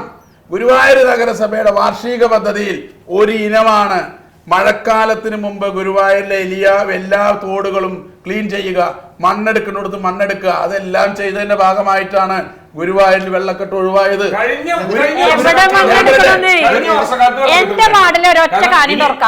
ഇനിയിപ്പോ മഴ പെയ്യാൻ പോകുന്നല്ലേ ഉള്ളൂ. ഈ മഴ പെയ്യാൻ വെള്ളക്കെട്ടുണ്ടാവും. ഇവരാണ് ഭരിക്കുന്നതെങ്കിൽ അതെ മഴ പെയ്യുമ്പോ പരിഹരിക്കില്ല. വെള്ളക്കെട്ട് ഇല്ലാതിരിക്കാൻ വേണ്ടി ശാശ്വതമായ ഓരോ പ്രാവശ്യവും മഴക്കാലത്തിന് മുമ്പ് വൃത്തിയാക്കുന്നല്ല. വെള്ളക്കെട്ട് വരാതിരിക്കാനുള്ള ശാശ്വത പരിഹാരം എന്ത് ചെയ്തു? വരാതിരിക്കാൻ വേണ്ടിയിട്ടുള്ള നടപടികൾ സ്വീകരിച്ചിട്ടുണ്ട്. അതിന്റെ ഭാഗമായി തന്നെയാണ് 25 വർഷമായി വെള്ളക്കെട്ടില്ലാത്തത്. കേരളം മുഴുവൻ പ്രളയത്തിൽ മുങ്ങുന്ന സമയത്ത് ഗുരുവായൂരിൽ വെള്ളം മുങ്ങിയെന്ന് പറഞ്ഞുകൊണ്ട് യാതൊരു കാര്യമില്ല. അതല്ലാത്തൊരു കാലത്തും ഗുരുവായൂരിൽ വെള്ളക്കെട്ടുണ്ടാവാറില്ല. ഒരു സംശയമില്ല. ഈ ഇത് ജനങ്ങൾ കാണും. ചെയർമാന്റെ ഈ പച്ചക്കള്ളം ജനങ്ങൾ പൊളിച്ചടക്കും. ജനങ്ങൾക്കിടയിൽ ജീവിക്കുന്ന ഒരാളാണ്. അവർക്ക് എന്നെയും അറിയാം, ഉദയനെയും അറിയാം, ശോഭാരി നാരായണനും അറിയാം. നമ്മുടെ ഗുരുവായൂർ നഗരസഭ എന്താണ് ചെയ്തുകൊണ്ടിരിക്കുന്നത് എന്ന് അനുഭവത്തിലൂടെ മനസ്സിലാക്കിയിട്ടുള്ള ആളുകളെ ഗുരുവായൂർ അവരത് കൃത്യമായി മനസ്സിലാക്കുന്നതിന് ചെയ്യും. ചേംബർ ചെയർമാനോണ്ടേ ഗുരുവായൂരിൽ അധികം ഉണ്ടാവണില്ല. അപ്പൊ അദ്ദേഹത്തിന് അറിയണുണ്ടാവില്ല. അതേ ചേംബർ ചെയർമാനാണ്. അപ്പൊ ഗുരുവായൂരത്തെ പ്രശ്നങ്ങള് അദ്ദേഹത്തിന്റെ ഞങ്ങൾക്ക് ഗുരുവായൂരിലെ എല്ലാ കൗൺസിലർമാർക്കും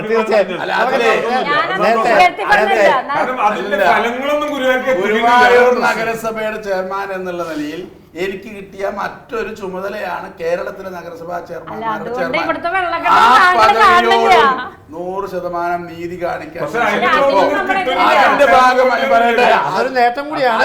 ഒപ്പം തന്നെ ആ നേട്ടത്തിന്റെ ആ ചുമതല നിർവഹിക്കുമ്പോഴും ഈ നാടിന്റെ ശരിയായ പ്രശ്നങ്ങളുടെ കൂടെ ഈ കൗൺസിലിന് നേതൃത്വം നൽകാൻ ഗുരുവായൂർ നഗരസഭയെ നയിക്കുന്ന ചെയർമാൻ എന്നുള്ളതിൽ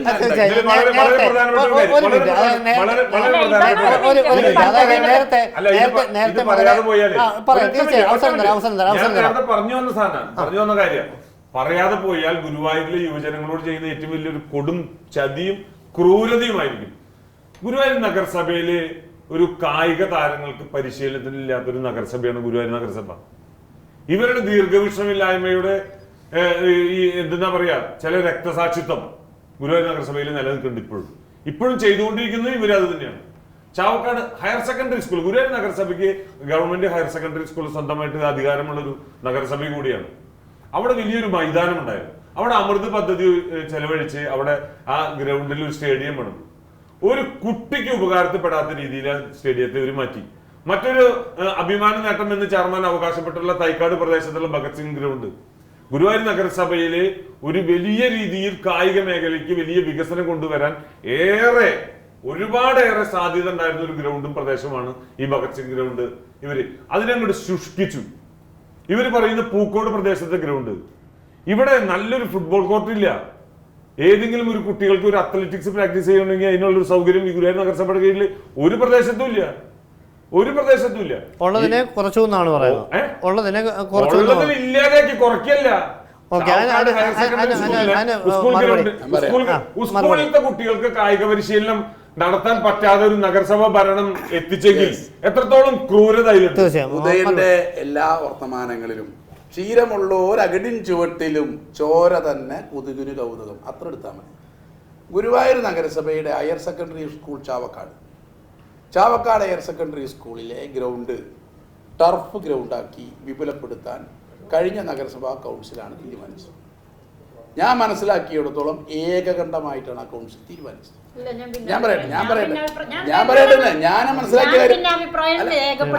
ഞാൻ പറയുന്നത് ശോഭ മാത്രമല്ല, 43 കൗൺസിലർമാരുണ്ടല്ലോ. ഞാൻ പറയുന്ന കാര്യം പറഞ്ഞു, ഏകകണ്ഠമായിട്ടാണെന്നാണ് എൻ്റെ അറിവ് തീരുമാനം. ഒരു സ്കൂളിന്റെ ഗ്രൗണ്ട് അങ്ങനെ തീരുമാനമെടുക്കുമ്പോൾ നിയമാനുസൃതം എടുക്കേണ്ട ചില നടപടികളുണ്ട്. സ്വാഭാവികമായും തദ്ദേശ സ്വയംഭരണ സ്ഥാപനങ്ങൾക്ക് വിട്ടുകിട്ടിയ സ്ഥാപനങ്ങളിൽ ഒന്ന് എന്ന് പറയാവുന്നതാണ് സ്കൂളുകൾ. സ്വാഭാവികമായും അതിൻ്റെ അടിസ്ഥാന സൗകര്യത്തിൻ്റെ വികസനത്തിന് മാത്രമേ തദ്ദേശ സ്വയംഭരണ സ്ഥാപനങ്ങൾക്ക് അവകാശവും അധികാരവും ഇടപെടൽ ശേഷിയുമുള്ളൂ. അതുകൊണ്ട് തന്നെ വിദ്യാഭ്യാസ വകുപ്പിൻ്റെ അനുമതി വേണം. കൗൺസിൽ ആവശ്യപ്പെട്ടു.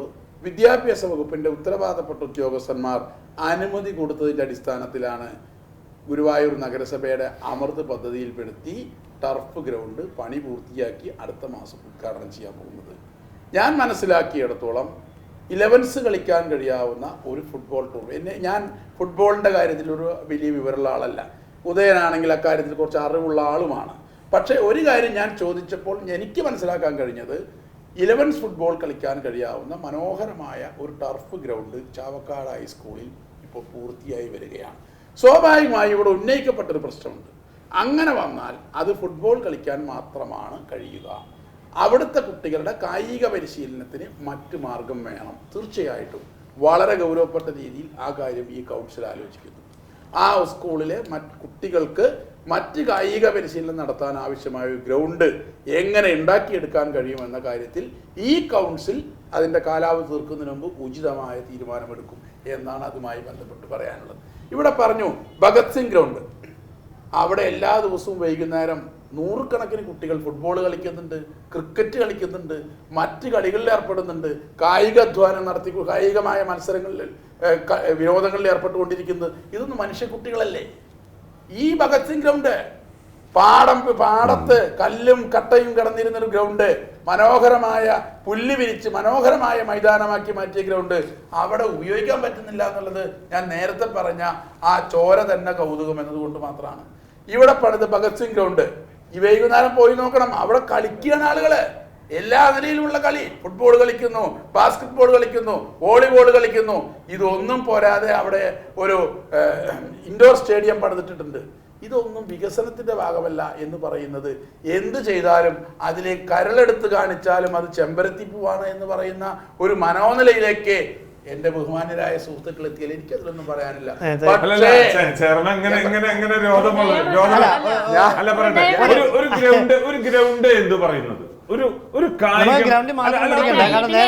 ഒരു ഗ്രൗണ്ട് എന്ന് പറയുന്നത് ഒരു ഗ്രൗണ്ട് എന്ന് പറയുന്ന കുട്ടികൾ നേരം പോക്കിന് വന്ന് കളിക്കുന്നതാണോ ഗ്രൗണ്ട്?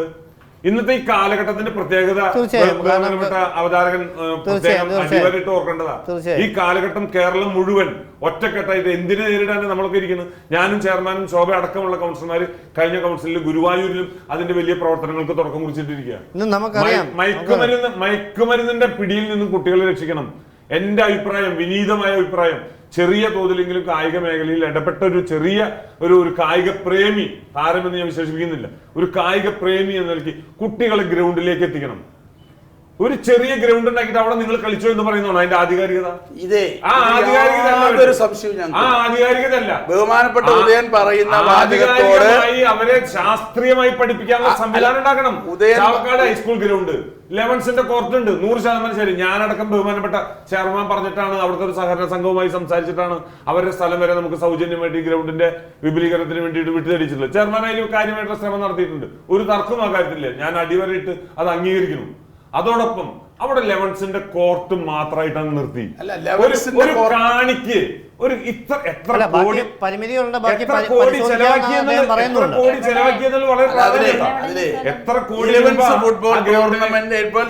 ഒരാൾക്ക് കളി നിന്ന് കാണാൻ കഴിയാവുന്ന ഒരു കോർട്ട് പണിതാൽ ഒരു കളി ഗ്രൗണ്ടിൽ പിന്നെ വേറെ കായിക പരിശീലനം നടത്താൻ കഴിയാത്ത സ്ഥിതി ഉണ്ടാവും. അതിനാണ് ഞാൻ പറഞ്ഞത് അതിന് പരിഹാരം കാണാൻ. കളി നടക്കുമ്പോ ചെയർമാൻ എനിക്കൊന്ന് പോയി കളി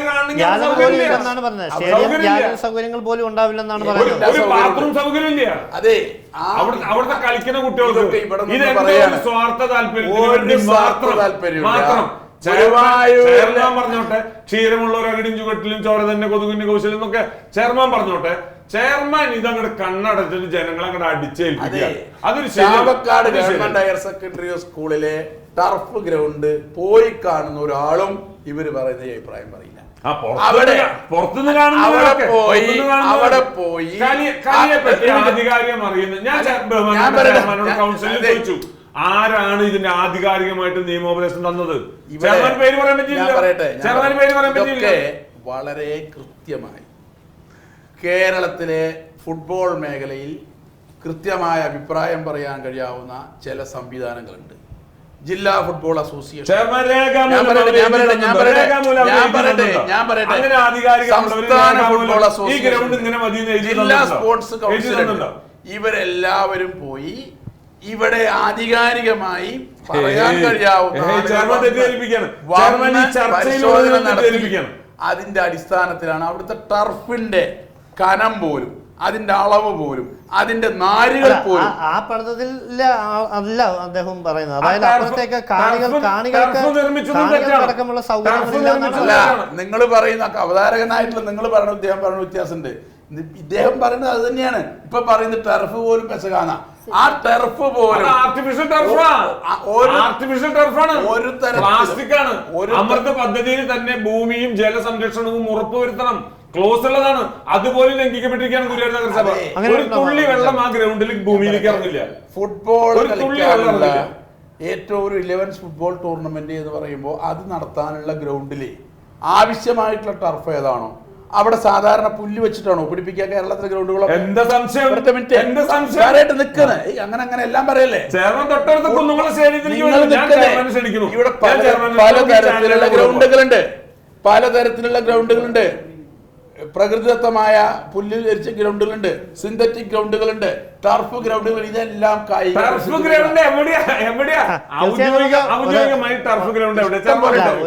ഒരു വിഷയത്തിൽ മാത്രം നമുക്ക്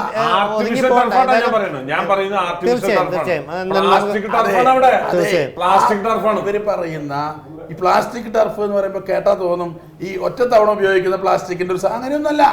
ഏറ്റവും ശരിയായ, ഏറ്റവും അനുയോജ്യമായ, ഇനി ഇതിനുമായി ബന്ധപ്പെട്ട ഏറ്റവും ഉയർന്ന ഏജൻസികളുണ്ടല്ലോ ഈ ഫുട്ബോൾ കളിക്കുന്നതുമായി ബന്ധപ്പെട്ട് അതിന്റെ ആധികാരികമായി പറയാൻ കഴിയാവുന്ന ആളുകൾ തന്നെ അമൃതിന്റെ ഉത്തരവാദിത്തപ്പെട്ട ഉദ്യോഗസ്ഥന്മാര് വന്ന് ഗ്രൗണ്ട് പരിശോധിച്ചപ്പോ എന്താ പറഞ്ഞത് ചെയർമാൻ സ്വകാര്യമായിട്ട് ഒന്ന് ചോദിച്ചു. ഒരു പ്രശ്നമില്ല.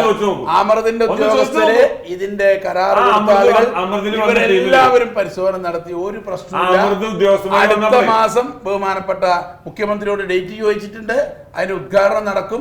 നമ്മുടെ നാട്ടിലെ എല്ലാ കുട്ടികൾക്കും ഫുട്ബോൾ കളിക്കാൻ കഴിയാവുന്ന മനോഹരമായ ഗ്രൗണ്ടായി ചാവക്കാട് ഹൈസ്കൂൾ. എന്തായാലും നമുക്ക് ഫുട്ബോൾ മാത്രം ഒതുങ്ങണ്ട. നേരത്തെ അതായത് ശോഭ കൗൺസിലർ ഉന്നയിച്ച അതായത് അഗ്രോ പാർക്കിന്റെ അടക്കമല്ലേ ചോദിച്ചത്? നമ്മളെ കൗൺസിൽ ഒരു 3 മണിക്കൂർ ചർച്ച ചെയ്ത ഒരു പദ്ധതി സംസ്ഥാന ഗവൺമെന്റ് സമർപ്പിച്ചിട്ടുണ്ടായിരുന്നു. അത് അടുത്തൊരു പത്രത്തിൽ ന്യൂസ് വന്നു. 4 വർഷമായി ഫയലിൽ ഒതുങ്ങാണ്. താങ്കളുടെ മുൻ MLA തന്നെയാണ് അതിന്റെ നേതൃത്വം കൊടുക്കുന്നത്. പക്ഷെ അത് നടപ്പായി കിട്ടിയാൽ നല്ലതാണ്. പക്ഷെ അത് എവിടെ നിൽക്കണോ? അത് ഗുരുവായൂർ നഗരസഭ കൗൺസിൽ ഒരു 3 മണിക്കൂർ എടുത്ത് ചർച്ച ചെയ്തിട്ടുള്ള ഒരു വിഷയമാണ്. ഗുരുവായൂര് വിപുലീകരിക്കപ്പെട്ടപ്പോൾ തൈക്കാട് പഞ്ചായത്ത് കൂട്ടിച്ചേർക്കപ്പെട്ടപ്പോൾ തൈക്കാട് പഞ്ചായത്തിൻ്റെ ഉള്ള ഒരു സ്ഥലമാണ് ഈ ചക്കംകണ്ടം എന്ന് പറയുന്നത്. ഗുരുവായൂരിലെ മലിനജലം ഇപ്പോൾ ഒഴുകിപ്പോകുന്നു എന്ന് പറയുന്ന കേന്ദ്രമാണ്. സ്വാഭാവികമായിട്ടും ആ ചക്കംകണ്ടം പ്രദേശത്തെ ഒരു പ്രകൃതി സൗഹൃദ പ്രദേശമാക്കി മാറ്റാൻ വേണ്ടിയിട്ടുള്ളൊരു ആലോചന ഗവൺമെൻറ് മുൻകൈയെടുത്ത് നടത്തി. ബഹുമാനപ്പെട്ട കേരളത്തിൻ്റെ ടൂറിസം വകുപ്പ് മന്ത്രി ശ്രീ മുഹമ്മദ് റിയാസ് തന്നെ ഈ സ്ഥലത്തെത്തി. പ്രധാനപ്പെട്ട എല്ലാ തദ്ദേശ സ്വയംഭരണ ഗുരുവായൂരിൽ മാത്രം പെടുന്നൊരു മേഖലയല്ല. അതിൻ്റെ പരിസരം എന്ന് പറയുന്നത് ഗുരുവായൂർ, ചാവക്കാട് മുനിസിപ്പാലിറ്റി, പാവർട്ടി പഞ്ചായത്ത്, ഉരുമനിയൂർ പഞ്ചായത്ത്, ഏങ്ങണ്ടിയൂർ പഞ്ചായത്ത് ഇതെല്ലാം പെടുന്നതാണ്. അവരെല്ലാ അധ്യക്ഷന്മാരെയും വിളിച്ചു വരുത്തി അവിടെ ഒരു പ്രൊജക്റ്റ് തയ്യാറാക്കാൻ വേണ്ടിയിട്ടുള്ള ഒരു ചർച്ച പൊതുവിൽ നടത്തി. പ്രാഥമികമായ ഒരു ചർച്ച നടത്തി. അതിൻ്റെ അടിസ്ഥാനത്തിൽ വിശദമായ ഡീറ്റെയിൽ പ്രോജക്റ്റ് റിപ്പോർട്ട് തയ്യാറാക്കണമെന്ന് ടൂറിസം അധികൃതരോട് പറഞ്ഞിട്ടുണ്ട്. അവിടെയുള്ളൊരു പ്രശ്നം, അവിടെയുള്ള ഭൂമി മുഴുവൻ സ്വകാര്യ വ്യക്തികളുടെ കയ്യിലാണ്. സ്വാഭാവികമായിട്ടും സ്വകാര്യ വ്യക്തികളുടെ കയ്യിലുള്ള ഭൂമി തിട്ടപ്പെടുത്തി അത് മുഴുവൻ വില കൊടുത്ത് വാങ്ങി ഒരു തരത്തിലുള്ള നിർമ്മാണ പ്രവർത്തനവും നടത്താൻ പറ്റാത്ത കണ്ടൽക്കാടുകളും അതുപോലെ തന്നെ മറ്റേ ഈ കടലും കായലും ഒക്കെ ഉള്ള സ്ഥലത്തുള്ള നിയന്ത്രണങ്ങളുള്ള ഒരു പ്രദേശം എന്നുള്ള നിലയിൽ അവിടെ പടുകൂറ്റൻ കെട്ടിടങ്ങളൊന്നും പണിയാൻ കഴിയില്ല.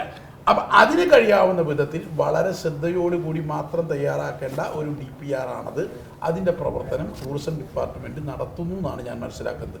ഗുരുവായൂർ നഗരസഭയെ സംബന്ധിച്ചിടത്തോളം ആ പ്രവർത്തനങ്ങളിൽ നഗരസഭ അകമഴിഞ്ഞ പിന്തുണയാണ് കൊടുത്തിട്ടുള്ളത്. ഏറ്റവും അടിയന്തരമായത് വരണമെന്ന് തന്നെയാണ് നഗരസഭയുടെ ആഗ്രഹം. സംസ്ഥാന ഗവൺമെൻറ് ഇതൊക്കെ പറയുമ്പോൾ ഇവിടെ ഗുരുവായൂരിൽ നടന്ന ഈ പ്രവർത്തനങ്ങൾക്കാകെ സംസ്ഥാന ഗവൺമെൻറ്റിൻ്റെ അകവഴിഞ്ഞ സഹായം ഉണ്ടായിട്ടുണ്ട്. ഇവിടെ ബഹുമാനിയായിട്ടുള്ള ശോഭാ ഹരിനാരായണൻ ചോദിക്കുമ്പോൾ ഒരു ചോദ്യം നിങ്ങൾ കേട്ടു, പക്ഷെ നിങ്ങൾ ആരും അത് പറഞ്ഞില്ല. ഗുരുവായൂരിന് വേണ്ടി ഒരു പാക്കേജ് ഞാൻ എൻ്റെ മനസ്സിലേക്ക് ആ വാചകം പറഞ്ഞപ്പോൾ ഓർമ്മ വന്നൊരു സന്ദർഭം. കഴിഞ്ഞ വർഷം ജനുവരി മാസത്തിൽ ആരാധ്യനായ ഇന്ത്യയുടെ പ്രധാനമന്ത്രി ഗുരുവായൂർ വന്നു. നിങ്ങൾ ഉൾപ്പെടെയുള്ള സകല മാധ്യമങ്ങളും ഗുരുവായൂരിൽ തമ്പടിച്ചു. ഏതോ ഒരു ചാനൽ ന്യൂസ് 18 എന്നാണ് എനിക്ക് തോന്നുന്നത്, channel news 18 Raju news 18 channel. ഈ ന്യൂസ് 18 ചാനൽ ഇവിടെ ഒരു ചർച്ച സംഘടിപ്പിച്ചു. ഗുരുവായൂർ ഞാനും ഉദയനും ശോഭാ ഹരിനാരായണന്റെ നേതാവും നേതാവും എല്ലാം പങ്കെടുത്തുകൊണ്ടൊരു ചർച്ച സംഘടിപ്പിച്ചു. ചർച്ചയുടെ മധ്യത്തിൽ നിങ്ങളുടെ അവതാരകനായിട്ടുള്ള മാധ്യമപ്രവർത്തകൻ ചോദിച്ചു, ഗുരുവായൂരിൽ പ്രധാനമന്ത്രിയുടെ വരവ് വലിയ പ്രതീക്ഷ നൽകുന്നുണ്ട്. സുരേഷ് ഗോപിയുടെ മകന്റെ കല്യാണത്തിന് വരുമ്പോ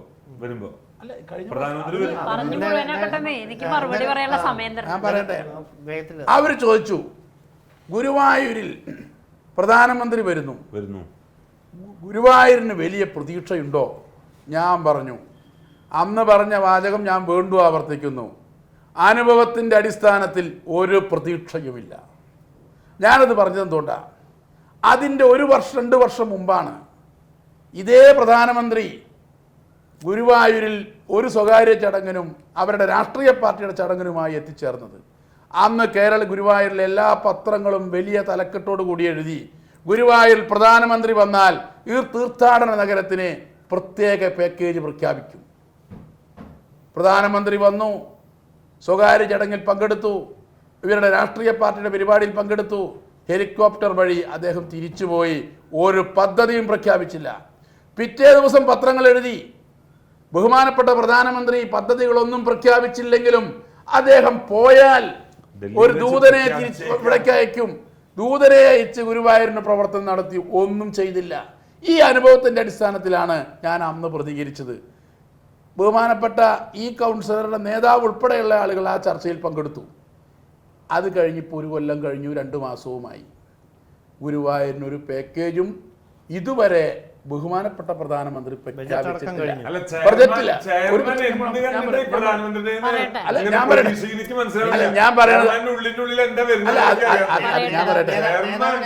പാർട്ടി നേതാവിനെ അടക്കം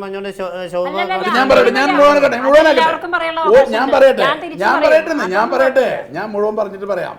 ഞാൻ പറഞ്ഞു, ഒരു പ്രതീക്ഷയില്ല എന്ന് പറഞ്ഞത് ശരിയായിരുന്നു. ഒന്നും പ്രഖ്യാപിച്ചില്ല എന്ന് മാത്രമല്ല, ഞാൻ മനസ്സിലാക്കിയിടത്തോളം അന്ന് ഇവിടെ നിന്ന് പോയതിൻ്റെ പിറ്റേ ദിവസം ബഹുമാനപ്പെട്ട പ്രധാനമന്ത്രി ഇന്ത്യയിലെ മറ്റൊരു തീർത്ഥാടന നഗരത്തിന് വേണ്ടി 500 കോടി രൂപ പ്രഖ്യാപിച്ചു. ഈ വിശ്വപ്രസിദ്ധമായ ക്ഷേത്ര നഗരം നിൽക്കുന്ന ഈ ഗുരുവായൂർ നഗരത്തോട് എന്താണ് കേന്ദ്ര ഗവൺമെന്റ് ചെയ്യുന്ന ഈ അനീതി? എന്ത് പ്രഖ്യാപനം ഗുരുവായൂരിന് വേണ്ടി നടത്തി? ഒരു വികസനവും നടത്തിയിട്ടില്ല. ഇപ്പോൾ ബഹുമാനപ്പെട്ട തൃശ്ശൂരിൻ്റെ MP ഉണ്ട്. ഗുരുവായൂർ നഗരം ഉൾപ്പെടെയുള്ള നഗരത്തെ പ്രതിനിധാനം ചെയ്യുന്ന പാർലമെന്റ് അംഗം ഇവിടുന്ന് തെരഞ്ഞെടുക്കപ്പെട്ടു പോയി 2024 ഏപ്രിൽ മാസത്തിൽ. ഇനി എത്ര മാസമുണ്ട് ഏപ്രിൽ ആവാൻ? 2 മാസം കൂടി ബാക്കിയുള്ളൂ. അദ്ദേഹം വഹിക്കുന്ന സ്ഥാനമേതാ? ഇന്ത്യയിലെ ടൂറിസം ഡിപ്പാർട്ട്മെന്റിന്റെ ചുമതലയാണ്. തീർത്ഥാടന ടൂറിസത്തിന് ഏറ്റവും സാധ്യതയുള്ള ഈ നഗരത്തിന്റെ ടൂറിസം സാധ്യതയെക്കുറിച്ച് ഞങ്ങൾ ജനപ്രതിനിധികളുമായി ഒരു കൂടിയാലോചന നടത്താൻ പോലും ബഹുമാനപ്പെട്ട MP തയ്യാറായിട്ടുണ്ടോ? ഈ നാടിനോട് എന്ത് താല്പര്യമുണ്ട് ഇന്ത്യ ഗവൺമെന്റിന്? അമൃത് പദ്ധതി തന്നു. അമൃത് പദ്ധതി തന്നു എന്ന് പറഞ്ഞാൽ അത് ഗുരുവായൂരിന് മാത്രം തന്നതല്ല. ഗുരുവായൂരിന് കൊടുത്തു, പാലക്കാടിന് കൊടുത്തു, ആലപ്പുഴയ്ക്ക് കൊടുത്തു, 6 കോർപ്പറേഷന് കൊടുത്തു. അത് ക്ഷേത്ര നഗരം എന്ന പ്രത്യേകതയിലല്ല. അല്ല, അത് ഈ ഗവൺമെന്റിന്റെ അല്ല, എല്ലാ ഗവൺമെന്റുകളും ചെയ്തിട്ടുണ്ട്.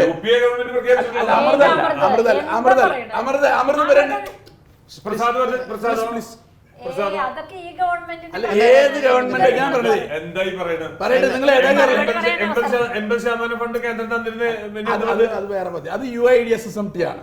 അർബൻ കേന്ദ്ര പദ്ധതി. കേന്ദ്ര പദ്ധതി ഞാൻ ആദ്യമേ പറഞ്ഞല്ലോ. UPA ഗവൺമെന്റിനുള്ള കാലത്ത് UIDSSMT എന്ന് പറയുന്ന പദ്ധതി നടപ്പിലാക്കിയപ്പോൾ 80% കേന്ദ്ര ഗവൺമെന്റ്, പേര് മാറ്റി അമൃതായപ്പോൾ 50% കേന്ദ്ര ഗവൺമെന്റ്, തദ്ദേശ സ്വയംഭരണ സ്ഥാപനങ്ങൾ ഭാരം അടിച്ചേൽപ്പിച്ച ഗവൺമെന്റ്. അതൊന്നും ഞാൻ പറഞ്ഞില്ല. അതൊക്കെ ഉണ്ടെങ്കിലും ആ ഭാരം ഏറ്റുവാങ്ങിയിട്ടും നാടിന്റെ വികസനത്തിന് വേണ്ടി തന്നു. ഈ സംസ്ഥാന ഗവൺമെന്റ് ചെയ്ത, ഈ ഗുരുവായൂരിനു കാണിച്ച ഏതെങ്കിലും ഒരു സമീപനം, വികസനത്തിനോടുള്ള സമീപനം എന്തുകൊണ്ട് കേന്ദ്രം കാണിക്കുന്നില്ല? ഒരു പദ്ധതിയും നടപ്പിലാക്കിയില്ല എന്ന് മാത്രമല്ല, എത്ര കാലമായി ഗുരുവായൂരിന്റെ വടക്കോട്ടുള്ള റെയിൽവേ എത്ര കാലമായി? കോവിഡ് കാലത്ത് പല ട്രെയിനുകളും ഇല്ലാതാക്കി. ഗുരുവായൂരിൽ നിന്നുള്ള എല്ലാ ട്രെയിനുകളും റദ്ദാക്കി.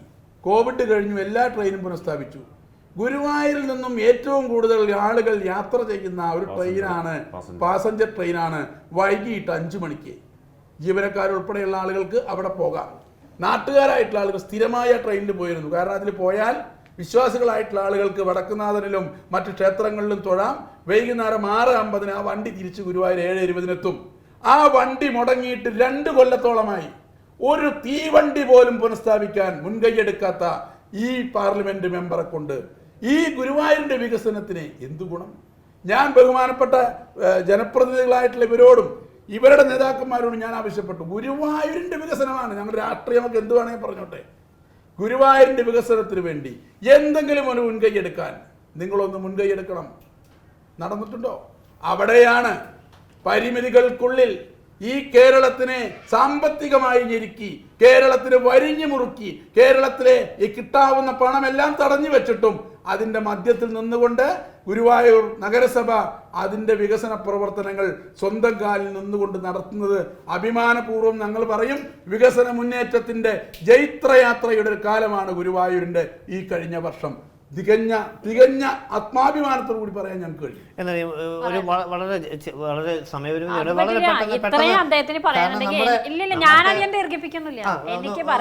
മറുപടി, അതായത് കേന്ദ്രം ഒന്നും തരുന്നില്ലെന്ന് പറയുന്നത്. ആയിക്കോട്ടെ. 2015 അമൃത് പദ്ധതി പ്രഖ്യാപിക്കുന്നത്. അന്ന് ഇദ്ദേഹം തന്നെ പടിഞ്ഞാറ് നടയിൽ ഒരു ചർച്ചയിൽ പങ്കെടുത്ത് പറഞ്ഞു, അമൃത് പദ്ധതി ഇല്ല, അത് ഗുരുവായൂരിന് കിട്ടിയിട്ടില്ല, BJPയുടെ രാഷ്ട്രീയ തന്ത്രമാണ്, എലക്ഷന് വേണ്ടി പ്രഖ്യാപിക്കണമെന്ന് പരസ്യമായി പറഞ്ഞ ഇദ്ദേഹം തന്നെ അമൃതിൻ്റെ പദ്ധതികളൊക്കെ ഇവിടെ കിട്ടിക്കഴിഞ്ഞു, അതൊക്കെ ഗുരുവായൂർ നഗരസഭ ഭംഗിയായിട്ട് നടപ്പാക്കിയതിൻ്റെ ഭാഗമായിട്ടാണ് സ്വരാജ് ട്രോഫി കിട്ടിയെന്ന് പറഞ്ഞു. അതൊരു കാര്യം.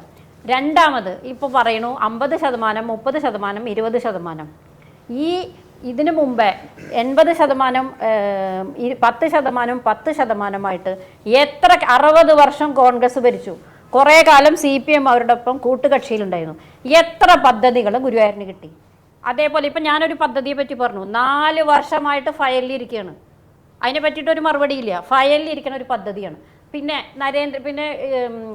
എന്താ പറയുക, പ്രസാദം പദ്ധതി, എല്ലാ പദ്ധതിയും കേന്ദ്ര ഗവൺമെൻറ് മുഴുവൻ ഇവിടെ നടപ്പാക്കണം എന്ന് പറഞ്ഞാൽ ഇവിടുത്തെ വിഹിതം നമ്മളിപ്പോൾ ഒരു തദ്ദേശ വകുപ്പ് ഒരാൾക്ക് ഒരു വ്യക്തിഗത ആനുകൂല്യം കൊടുക്കുമ്പോൾ അവരുടെ ഒരു സംഭാവന വാങ്ങില്ലേ? മുഴുവൻ നഗരസഭ കൊടുക്കണ്ടോ? എന്ത് പദ്ധതിയാണ് നഗരസഭ ഒരാൾക്ക്? നമ്മളൊരു പശുവിനെ വാങ്ങാൻ പകുതി വിഹിതം ഇപ്പം നമ്മൾ ചട്ടികൾ കൊടുക്കണം, നമ്മുടെ വിഹിതം നമ്മൾ അടയ്ക്കണം, അല്ലാതെ എല്ലാം നമ്മൾ കൊടുക്കുമോ? ഇല്ല. അതേപോലെ ഇവിടെ ഒരു ഫെഡറൽ സംവിധാനമാണ്. ഒരു മിനിറ്റ്, ഞാൻ പറയുമ്പോൾ ഇടയിൽ സംസാരിക്കട്ടെ, പറയരുത്. പ്രസാദം പദ്ധതി കിട്ടി. പ്രസാദം പദ്ധതി 100 കോടി വരെ കിട്ടാവുന്ന പദ്ധതിയാണ് തീർത്ഥാടന നഗരികൾക്ക്. എന്താ ഇവിടെ 46 ചുരുങ്ങി? വേണ്ട രീതിയിൽ പ്രോജക്റ്റ് കൊടുക്കണം, അതിൽ ഉൾപ്പെടുത്തി ഓരോ പദ്ധതികൾക്ക് എന്താണോ ലക്ഷ്യം അതിനനുസരിച്ച് പദ്ധതികൾ കൊടുക്കണം. പിന്നെ നരേന്ദ്രമോദി വന്നു എന്ന് പറഞ്ഞു. നരേന്ദ്രമോദി ഇവിടെ വന്നപ്പോൾ എന്ത് പദ്ധതിയാണ് കൊടുത്തത്? നരേന്ദ്രമോദി ഗുരുവായൂരിന് പദ്ധതി സമർപ്പിക്കാൻ അദ്ദേഹത്തിനോട് പറഞ്ഞിട്ടുണ്ടോ? ഞങ്ങൾക്ക് ഇന്ന പദ്ധതികൾ ആവശ്യമാണ്, ഇതൊരു തീർത്ഥാടന നഗരിയാണ്, ഇന്ന പദ്ധതികൾ ആവശ്യമാണ്, ഇത് താങ്കൾക്ക് സമർപ്പിക്കണു. അങ്ങനെ സമർപ്പിച്ച ഏതെങ്കിലും പദ്ധതി കിട്ടാതിരിക്കണമെങ്കിൽ ഇപ്പൊ ചെയർമാൻ പറയട്ടെ. ഞാൻ മുഴുവൻ പറഞ്ഞിട്ടില്ല. ഈ നരേന്ദ്രമോദിക്ക് ഇന്ത്യൻ പ്രധാനമന്ത്രി ഇവിടെ വന്ന് ഗുരുവായൂരിന് പദ്ധതി പ്രഖ്യാപിക്കണം എന്ന് പറയുമ്പോൾ ഗുരുവായൂരിനൊരു സജഷൻ പോണ്ടേ? എന്ത് സജഷനാ പോയിരിക്കണത്? ഗുരുവായൂരിനെ അപേക്ഷിച്ച എല്ലാ അമൃത് പദ്ധതി എങ്ങനെ കിട്ടിയെന്ന് ഞാൻ പറയാം. എങ്ങനെയാ കിട്ടിയേ? ഇവിടുത്തെ സെക്രട്ടറി വെറുതെ ഒരു ലെറ്റർ പാഡിൽ അയച്ചത്, അല്ലാണ്ട് സംസ്ഥാന ഗവൺമെന്റ് വഴിയൊന്നുമല്ല കിട്ടിയത്. എന്ത് പദ്ധതി ഗുരുവായൂരിന് കൊടുത്താലും അത് കിട്ടാത്ത പദ്ധതി ഉണ്ടെങ്കിൽ പറയട്ടെ. പിന്നെ ഇപ്പോൾ പറഞ്ഞു സുരേഷ് ഗോപി MP കാര്യം. ഇപ്പോൾ നമ്മുടെ റെയിൽവേ സ്റ്റേഷൻ നവീകരിക്കണു, അത് ആരുടെ പദ്ധതിയാ? അടിപ്പാത വരുന്നു.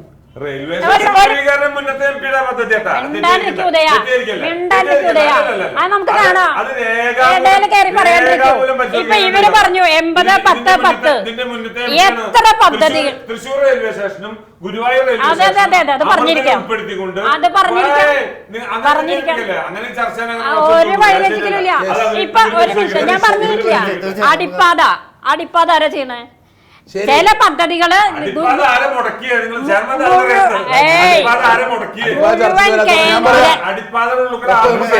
സംസാരിക്കരുത്, ഞാൻ പറയട്ടെ. ഇവർക്ക് പേടിയാണ്, പറയാൻ സമ്മതിക്കില്ല. മുഴുവൻ തുകയും ഗ്രാൻഡ് ആയിട്ടുള്ള പദ്ധതികൾ, മുഴുവൻ തുകയും ഗ്രാൻഡ് ആയിട്ടുള്ള പദ്ധതികൾ ഗുരുവായൂരിന് കിട്ടിയിട്ടുണ്ട്.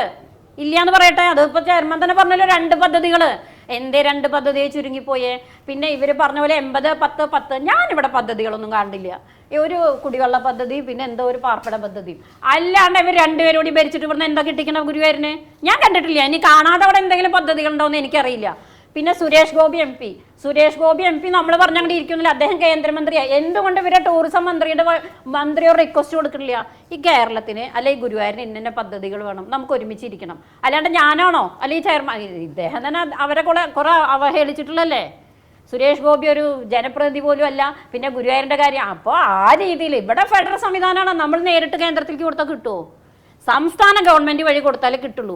അപ്പൊ ഇവിടുത്തെ സംസ്ഥാന ടൂറിസം മന്ത്രി ആവശ്യപ്പെട്ടേ സുരേഷ് ഗോപി വരും, വരാതിരിക്കൊന്നുമില്ല. അദ്ദേഹത്തിന് ഗുരുവായൂർ എന്ന് പറഞ്ഞാൽ ഗുരുവായൂർ നല്ല സ്നേഹമുള്ള സ്ഥലം തന്നെയാണ്. നരേന്ദ്രമോദിക്കും ഏത് പദ്ധതിയാണ് ഗുരുവായൂരിൽ സമർപ്പിച്ചത്? നരേന്ദ്രമോദി വരുമ്പോ എന്തെങ്കിലും പദ്ധതി സമർപ്പിച്ചിട്ടുണ്ടോ പറയട്ടെ.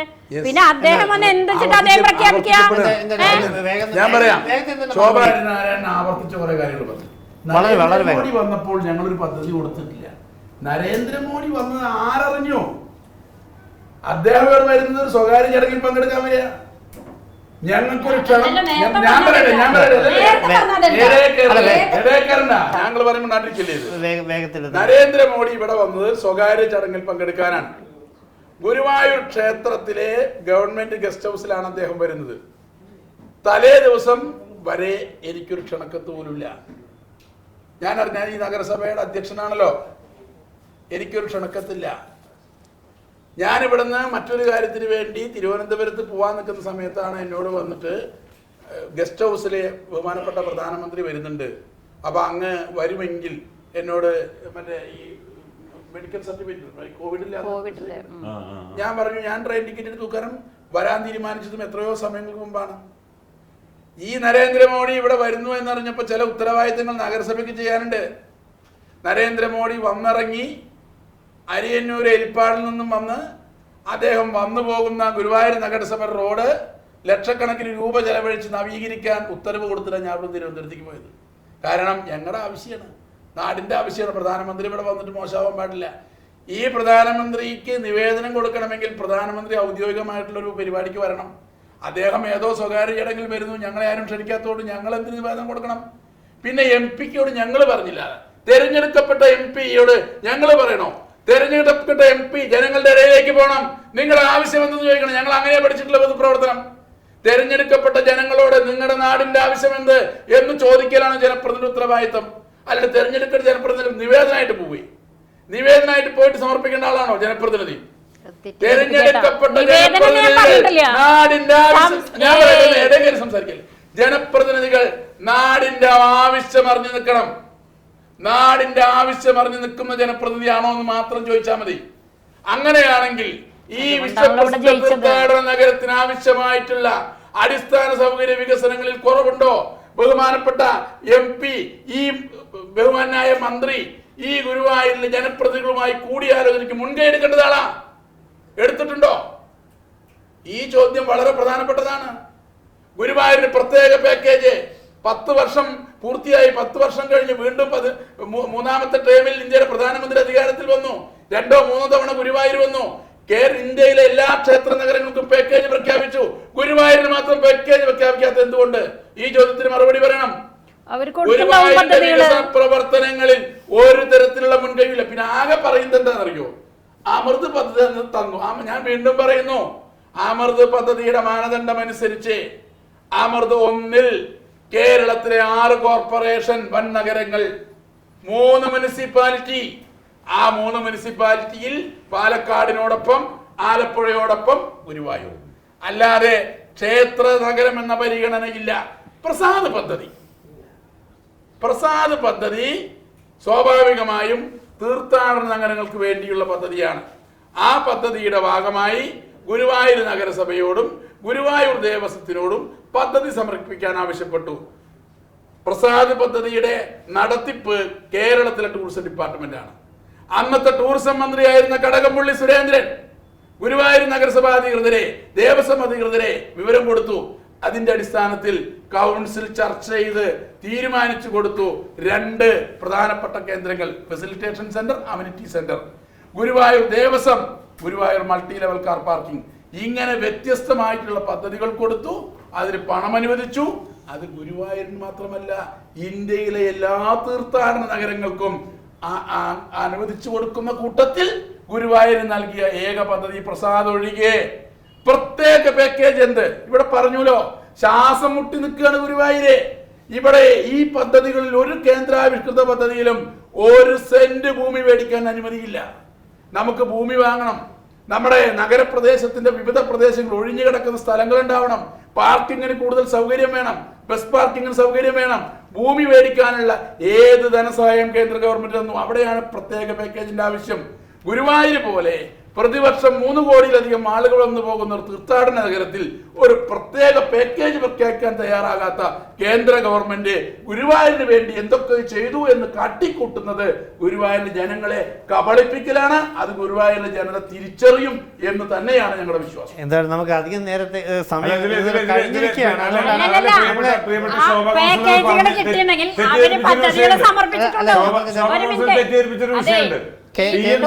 തൃശ്ശൂർ MP ആയിരുന്ന കാലത്താണ് Thrissur railway station, Thrissur railway സ്റ്റേഷനും ഗുരുവായൂർ റെയിൽവേ സ്റ്റേഷനും റെയിൽവേ സ്റ്റേഷനിൽ അതിന്റെ ആദ്യ പടിയായി ലിഫ്റ്റ് സ്ഥാപിക്കുകയും അത് മോടി പിടിപ്പിക്കുന്ന പ്രവർത്തനങ്ങളുമായിട്ട് മുന്നോട്ട് പോയത്.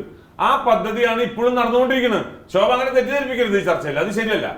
പിന്നെ സുരേഷ് ഗോപി ഗുരുവായൂരിലേക്ക് വികസനം കൊണ്ടുവരണമെങ്കിൽ ജനപ്രതിനിധി അത് ചെയർമാൻ പറഞ്ഞതിനോട് ഞാൻ 100% യോജിക്കുകയാണ്. 100% യോജിക്കുകയാണ്. കാരണം ഒരു ജനപ്രതിനിധിയുടെ ഉത്തരവാദിത്തമാണ് ഒരു നാടിന്റെ വികസനം ലക്ഷ്യമിട്ടുള്ള ചർച്ചകൾക്ക്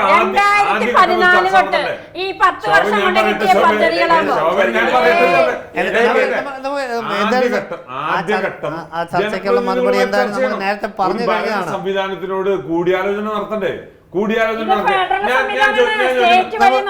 കൊല്ലത്തുകാരനെ സുരേഷ് ഗോപിക്ക് ഗുരുവായൂർ ഈ ശോഭാരി നാരായണൻ ഇങ്ങനെ സംസാരിക്കുമ്പോൾ ഇടയ്ക്കിടയ്ക്ക് പറയും ഫെഡറൽ എന്താണ് ഈ അറിവില്ലായ്മ അലങ്കാരമായിട്ട് ഞാൻ പറയട്ടെ അറിവില്ലായ്മ അലങ്കാരമായിട്ട് ഞാൻ വീണ്ടും പറയും, എന്താണ് ഈ ഫെഡറൽ സംവിധാനം? ഫെഡറൽ സംവിധാനം എന്ന് പറഞ്ഞാൽ എന്താ?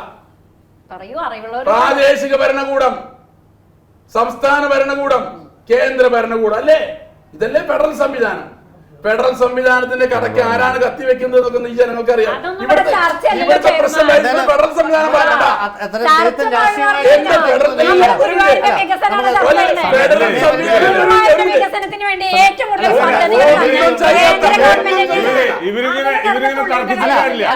ആരോഗ്യപരമായിട്ടുള്ള ഒരു ചർച്ചയാണ്. തീർച്ചയായും നാടിനും ജനങ്ങളിലേക്ക് നിങ്ങൾ തീർച്ചയായും നമ്മുടെ നഗരസഭയുടെ ഈ ഒരു കാര്യം ഞാൻ പറയാം.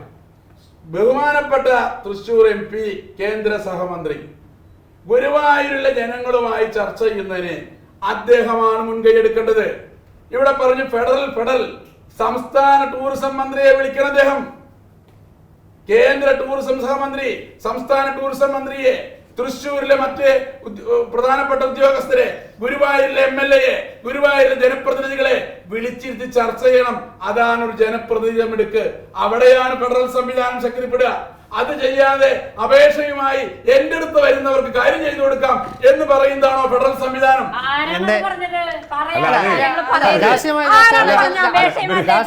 തീർച്ചയായും അല്ലാതെ രാഷ്ട്രീയമായ ഇവരുടെ രണ്ട് കൂട്ടരുടെയും സ്വഭാവം അനുസരിച്ച് ഈ നാടിന്റെ വികസനം തതോഗതി. നമുക്ക് സമയപരിമിതി ഉണ്ട്.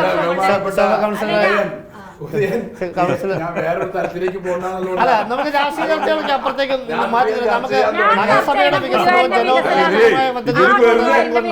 വെറുതെ അപേക്ഷ കൊടുക്കണം, അങ്ങോട്ട് വരണം, ജനപ്രതിനിധികൾ ചെയ്യേണ്ട ഉത്തരവാദിത്വം ചെയ്യണം. അപേക്ഷ കൊടുക്കണം. ഉത്തരവാദിത്വം ബഹുമാനപ്പെട്ട തൃശ്ശൂർ MP എന്നുള്ള നിലയിൽ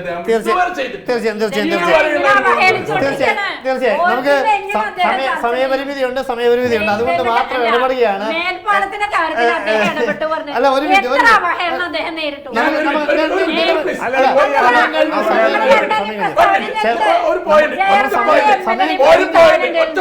ഇവര് പറഞ്ഞു മേൽപ്പാലത്തിന്റെ വിഷയത്തിൽ ഞാൻ പടിഞ്ഞാറേനടയിൽ പ്രസംഗിച്ച ഇദ്ദേഹം MP ആണ്. ഞാൻ ചോദിച്ചാൽ എന്താ തെറ്റ്? സുരേഷ് ഗോപി എന്ന് പാർലമെന്റ് അംഗമല്ല. സുരേഷ് ഗോപി അന്ന് ഏതെങ്കിലും രാഷ്ട്രീയ പാർട്ടിയുടെ പ്രതിനിധിയല്ല. സുരേഷ് ഗോപി സാധാരണ ഒരു പൗരൻ മാത്രമാണ്. ഞാൻ പറയട്ടെ വെറുതെ ഞാൻ നേരത്തെ പറഞ്ഞത് ആവർത്തിപ്പിക്കല്ലേ. സുരേഷ് ഗോപി റെയിൽവേ പാലം, റെയിൽവേയുടെ അടിപ്പാതയിൽ ഒന്നും സംസാരിക്കുന്ന സമയത്ത് അദ്ദേഹം ഗുരുവായൂരിലെ ചില സംഘടനകൾ അദ്ദേഹത്തിന് നിവേദനം കൊടുക്കുന്ന സമയത്ത് ഞാൻ ചോദിച്ചിട്ടുണ്ട്, അദ്ദേഹം ഒരു ജനപ്രതിനിധിയല്ല. വസ്തുതയാണ്. ഇപ്പൊ ഞാനത് പറയുന്നില്ല. അദ്ദേഹം ഞങ്ങളുടെ MP ആണ്. തൃശ്ശൂരിന്റെ MP ആയിട്ട് 1 കൊല്ലം കഴിയാൻ പോകുന്നു. ഈ നാടിന്റെ വികസനത്തിന് വേണ്ടി ഈ ജനപ്രതിനിധികളുമായി ഒരു ആലോചന നടത്താൻ അദ്ദേഹത്തിന് കഴിയാതെ പോയതെന്ത് എന്ന ചോദ്യം ചോദിക്കുമ്പോ പയർ എത്രയെന്ന് ചോദിക്കുന്നതിന്, അല്ല അരി എത്രയെന്ന് ചോദിക്കുന്നതിന് പയർ 5 നാഴി എന്ന് പറഞ്ഞാൽ ശരിയാവും? എന്തായാലും സമയം കഴിഞ്ഞിരിക്കുന്നു. തീർച്ചയായും എല്ലാവർക്കും അവരുടെ രാഷ്ട്രീയ അഭിപ്രായങ്ങൾ ഉണ്ടാവും. എന്തായാലും രാഷ്ട്രീയത്തിനും അപ്പുറത്തേക്ക് വികസനം എത്തേണ്ടത് നാടിൻ്റെയും നാട്ടുകാരുടെയും ആവശ്യമാണ്. ഒപ്പം തന്നെ നഗരസഭ അതിന് കൂടുതൽ പകിട്ട് കൂടുകയുള്ളൂ. അത് ഓരോ ജനപ്രതിനിധിക്കും അതിൻ്റെ അർഹതയും അംഗീകാരവുമായിട്ട് തന്നെ കരുതേണ്ടിയും വരും. എന്തായാലും ഗുരുവായൂർ തീർച്ചയായും ഞങ്ങളുടെ ഗുരുവായൂർ ഉത്സവമാണ് 10-ാം തീയതി വരുന്നത്. എല്ലാവർക്കും ഉത്സവാശംസകൾ. തീർച്ചയായിട്ടും ഗുരുവായൂരിന്റെ വികസനത്തിന് വേണ്ടി ഞങ്ങൾ ഒരുമിച്ച് തന്നെയാണ് ഇതുവരെ പ്രവർത്തിച്ചിട്ടുള്ളത്. ഒരു സംശയമില്ല. ഇത്തരം സൗഹൃദപരമായ ചർച്ചകൾ തന്നെയാണ് നാടിനും ആവശ്യം. അത് നാട്ടുകാരിലേക്കും ഓരോ ജനങ്ങളിലേക്കും എത്തട്ടെ എന്ന് ആശംസിക്കുന്നു. എന്തായാലും നമുക്ക് ഈ തിരക്കിനിടയിലും നമ്മോട് സഹകരിച്ച ചെയർമാൻ കൃഷ്ണദാസും ഒപ്പം തന്നെ പ്രതിപക്ഷ നേതാവ് ശ്രീ ഉദയൻ, ഒപ്പം തന്നെ BJP അംഗം കൂടിയായ ജനപ്രതിനിധി ശോഭ എന്നിവർക്കുള്ള പ്രത്യേക നന്ദി രേഖപ്പെടുത്തുന്നു. മറ്റൊരു തദ്ദേശ സ്വയംഭരണ സ്ഥാപനത്തിലെ ചർച്ചയുമായി വീണ്ടും കാണാം. നന്ദി.